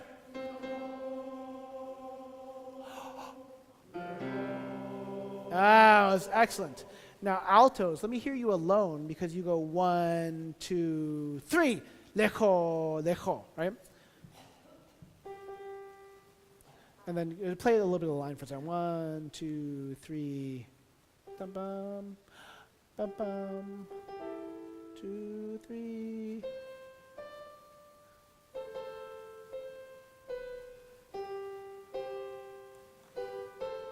Yeah. So you have some little clashes between the alto ones and alto twos, but it's kind of fun, right? Here you go. So when you are here, the ho, right? 1, 2, 3. And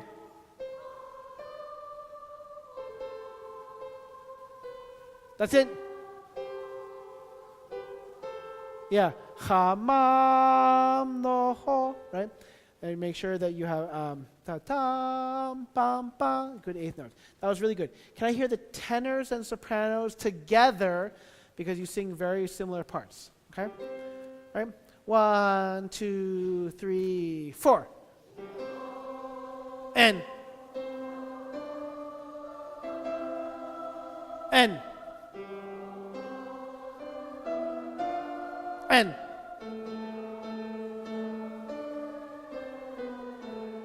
N.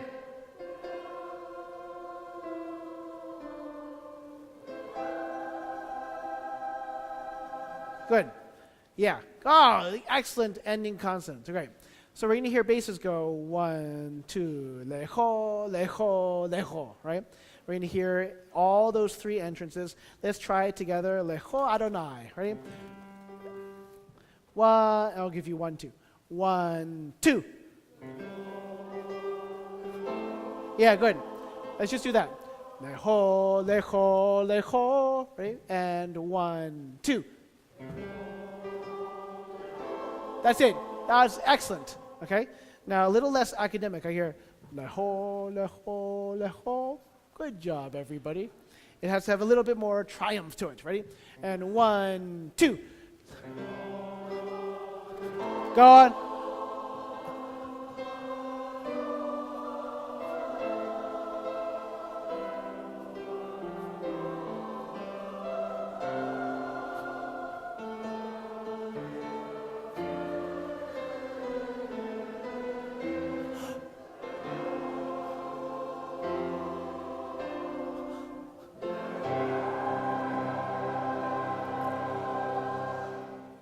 Right. And it's almost like your own symbols at the end, right?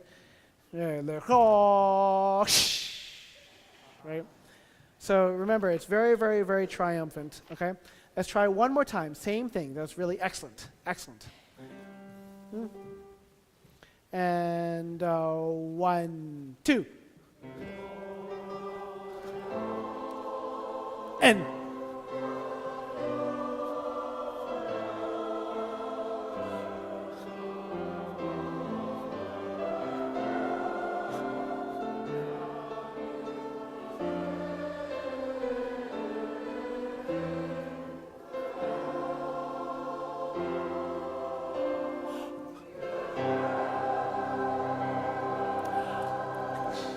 Yeah. It's a little like SeaWorld. That's great. Okay, now we've done everything in part 3 in detail except for pages 50 and 51. Now page 50 and 51 are really interesting. It's really good sight reading exercises because you have to figure out where your line is. The key thing is that you have to really know from one system to the next which line you're going to because it switches very quickly. So if you look at the top of page 50, it's soprano, alto, tenor, bass. Great, right? But then the next line, all of a sudden there are 2 alto parts and there are 2 tenor parts. So you need to really make sure that your eye is switching to the correct part, especially if you're a tenor or an alto, right? And then page 51 at the top of the page, the altos combine their lines, and the tenor ones and the tenor twos are split as before. And then, bizarrely, at the bottom of page 51, it's the tenors that are joined up together, and the altos have their different lines, right? So again, some way people do it is they circle the top of their staff so they know which line they're singing. Other people take a highlighter and write it in. But the key for this is that it's a little bit complicated for your eyes, and you just need to make sure you know where you're going, okay? So let's read through this again, all 6 parts, but all parts, and see what we can get to, okay?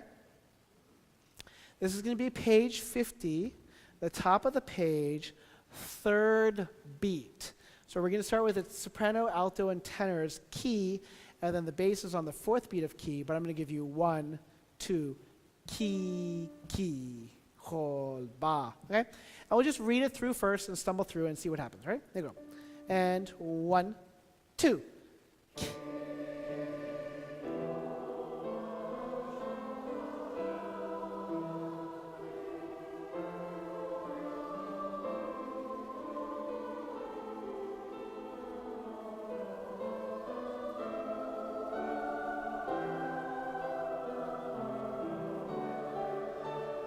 and.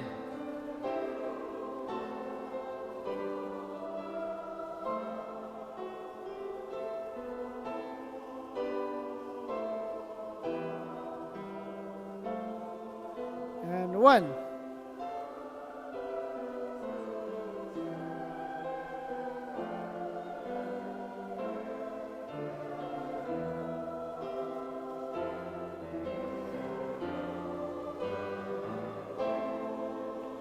Good, we'll stop there.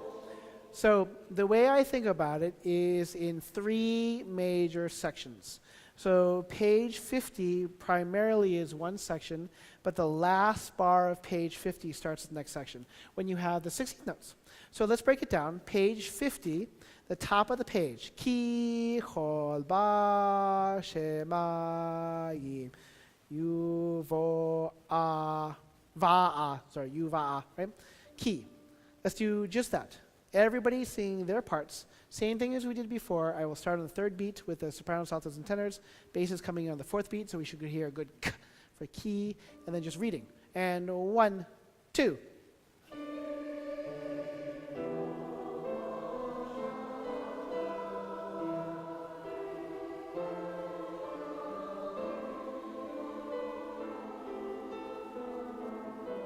Altos.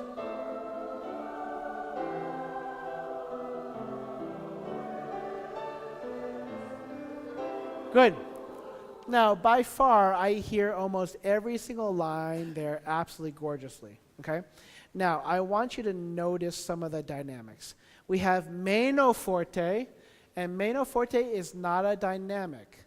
Meno forte just means less loud. So it could be less loud from something soft. So you turn the page beforehand, you say you have a forte crescendo, which seems like it is going to fortissimo. And then you have meno forte. So for that instance, you're like a little less loud than fortissimo. That sounds like it should just be forte. So can you cross out the meno and just write in forte? Okay. Now, if you notice, sopranos, 2nd bar 50, everybody else, the 3rd bar 50, you drop from a forte basically to a piano dolce. We know that we never really sing piano, but it needs to be a dynamic difference. And then on top of that, what does he say? He says dolce, which means the tone changes to something a little bit more sweet. So I would write in sort of like a mezzo forte, but sweet, right? Because sweet will automatically make it sound softer. And so if you sing it from a strong forte to a soft, a sweet mezzo forte, it's going to be a nice dynamic change. Let's see if we can get those changes, okay? So, ki, chol, ba, shama, yim, u, va, a. See if we can get that stark change for the sopranos, but everybody else decrescendos a little bit, okay? Rehearsal 50, page 50, 1st bar, 3rd beat, right? Here we go. 1, 2, and strong. And change.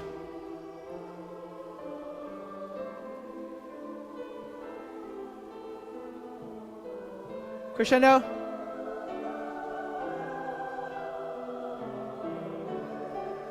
Good. Yeah. Yeah, I want Ty to play this for a second, starting from the bar before 50.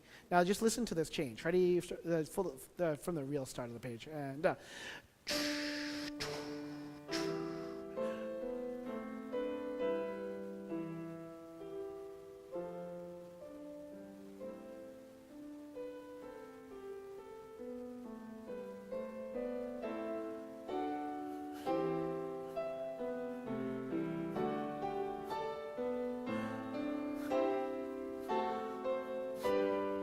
hear how we got to that? Ta, tam, pam. Okay? Now let's see if we can get the color change. Again, starting off strong and a little bit strident, and then tender and a little bit sweet and a little bit more horizontal, right? Let's do it same place. Bar before 50, 3rd beat. And remember, so your first breath is going to be 1, key, right? Here we go. And 1, and strong, and change, and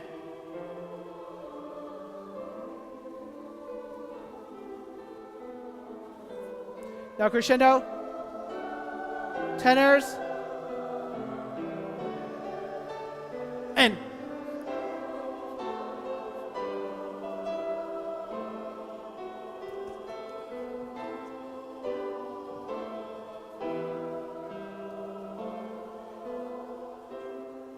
Good. Good. So I want to hear the sopranos and altos, page 50, last bar. Page 50, last bar. Lecha, right? So listen to Thai players. He's going to go 1, 2. Lecha Adonai. Okay? Now the key is that breath and the 16th note. 1, ooh. Lecha, right? So let's do that, right? Altos and sopranos only last bar of page 50. And 1, 2.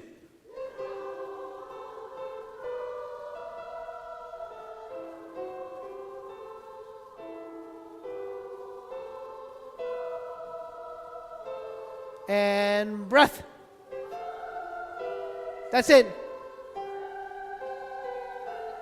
Good.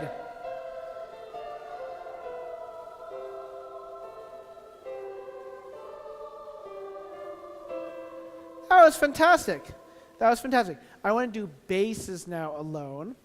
And I would like you, if you don't mind, starting from page 50, last bar, but on the downbeat. So we get the it's Lecha Adonai. Okay? So this is what, yeah, exactly. Do you mind playing it just first? This is what you're going to sing. Lecha Adonai. Let's try that, right? From me. Rets, just on the downbeat. So in the middle of your tight note, but on the downbeat. And.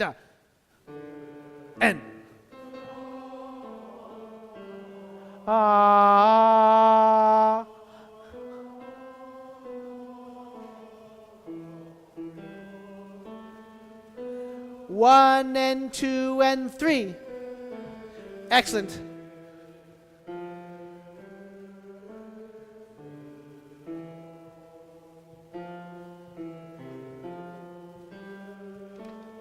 Good. Now that's a super long line. You shouldn't be afraid to take a breath in the middle that you need to. The more important thing is that it has this nice, huge foundation for all the other voice parts to build off of. And so don't worry about taking a breath wherever you need to, because there is basically no breath except for a couple written in there. Now can we hear the tenors? The tenors, both lines. But you, again, if you don't mind, we're going to start from the last bar of page 50 in the middle of your tie. So tie is going to play the last bar of page 50, just from da da da da da da da da. Okay, so even though you've been holding that A for an extra beat, this is what it's going to sound like. Oh, sorry, yeah, I didn't sing enough sharp, but that's great. Okay, let's try that, right? 2 and da.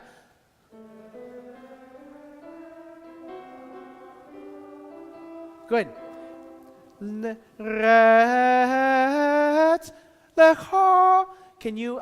Can you take a breath right before lecha, right? And so you really have that 60-note crisp and energized, right? 2 and da. And 1.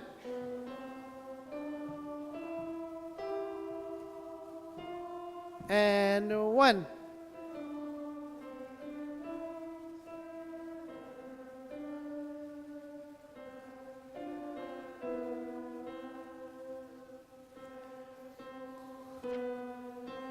That's it.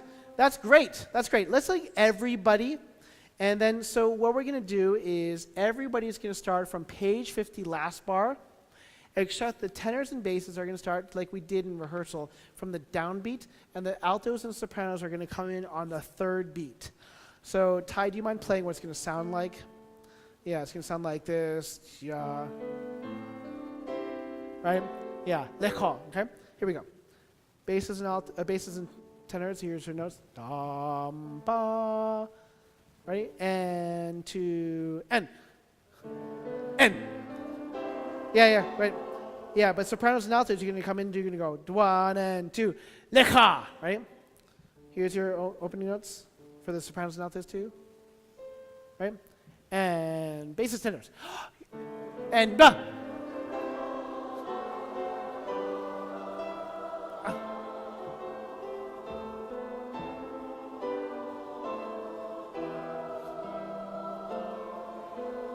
And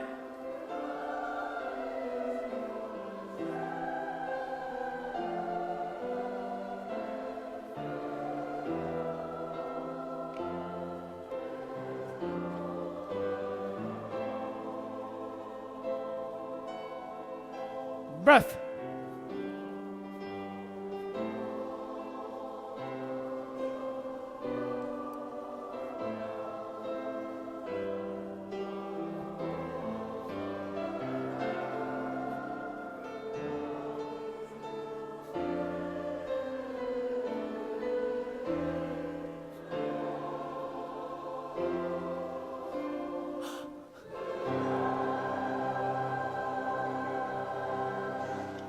Yeah, good ending. Let's try this entire section, which is really fun. It's like a big wind up to the end. So, Shema. This is pick up to page 48. Pick up to page 48.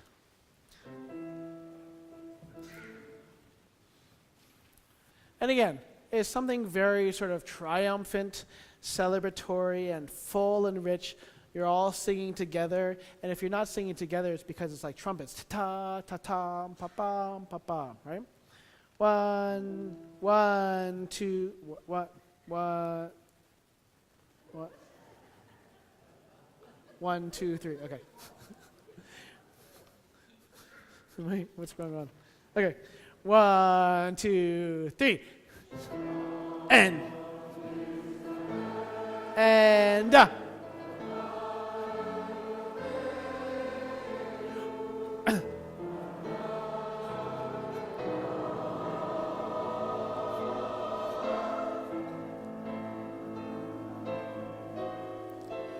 and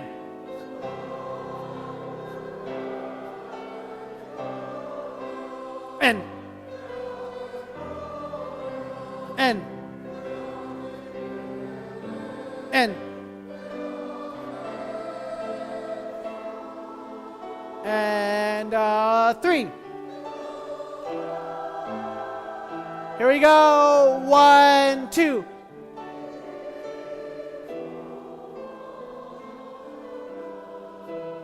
And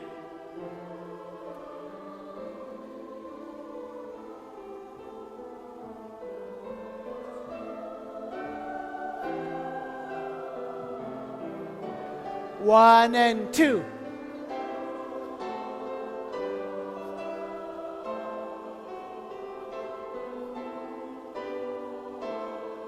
Basses. And 1.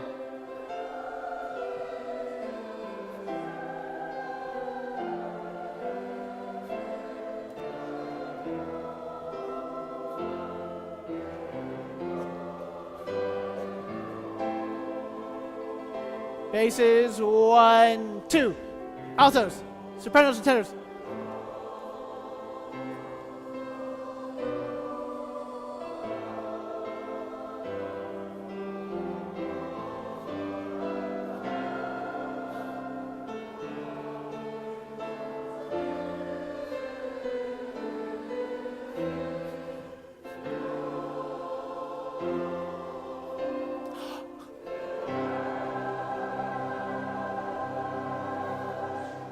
That's fantastic. That's fantastic. So right now, it's excellent. Right now, we're starting to getting used to it, and we're getting used to it. We are getting the notes. We're getting the rhythms. And then now, if you notice, if you look at, let's say, page 50, at the bottom of the page, the last bar, there's an allargando, which means a slowing down, building momentum into the odd tempo that's at the top of page 51. And then there's a bottom of page 51, there's another allargando that you should circle. It's hard to see because it's above the soprano line and it's below the bass line. So if you're like singing alto 2, like you have to look really far to find the allegando, right? So you want to circle that because that is building up to page 52, the next page, where you have tempo, right? And then you have at the very last 3 bars of part 3, allargando molto, which means slowing down a lot as we build to this momentum of this end of this third part, right? And so what we want to do is get so comfortable with the movements, the 16th notes, the singing together, the very sort of vertical and horizontal singing. It's like Bach, right? It's like these big chorales that are sort of weighty and impressive. And then build in these places where it slows down so we can triumphantly go to another C major chord, and then we slow down and we get into another C major chord, and then we end and we slow down even more to a biggest C major chord of all time, right? So it's just, actually, you don't quite go to, you have like an A minor chord first, and then you have whatever. But it's really great. So the key, as always, is that every single one of these has its own different energy and vibrancy, but nothing is sort of unengaged. And so even if it's this a cappella section, it says crescendo, decrescendo, and we started off the whole third section with this a cappella section that has shape, that builds, and when you do that, the intonation is perfectly there. It's really wonderful. And then we end with the full orchestra singing, with all of us singing. It's very impressive. It almost could be the end of the piece. Now, this is closer to the end of April. We have all of May left. We have done the third part in quite a bit of detail. It is still newish, but we did it in a really nice fashion, right? So we need like another week of it just kind of to redo, but we still have to look at the 4th and 5th parts, which are completely new. And so the next few weeks are going to be focused on that, and then we'll just go back and just run things as many times as over and over again. Now the Durflay that we didn't touch as much today at all only has a couple of movements, and because we sang that before, we're going to spend a little less time on that.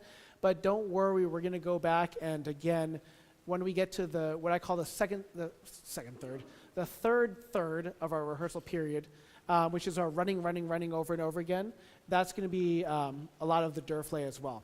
So for next week, a lot on the 4th and the 5th part if we can get to it, but our goal is to finish all of that by middle of May, so we can spend the last few weeks just running through everything again and reminding ourselves. Okay? Thank you, Ty. Thank you, everybody. See you next week.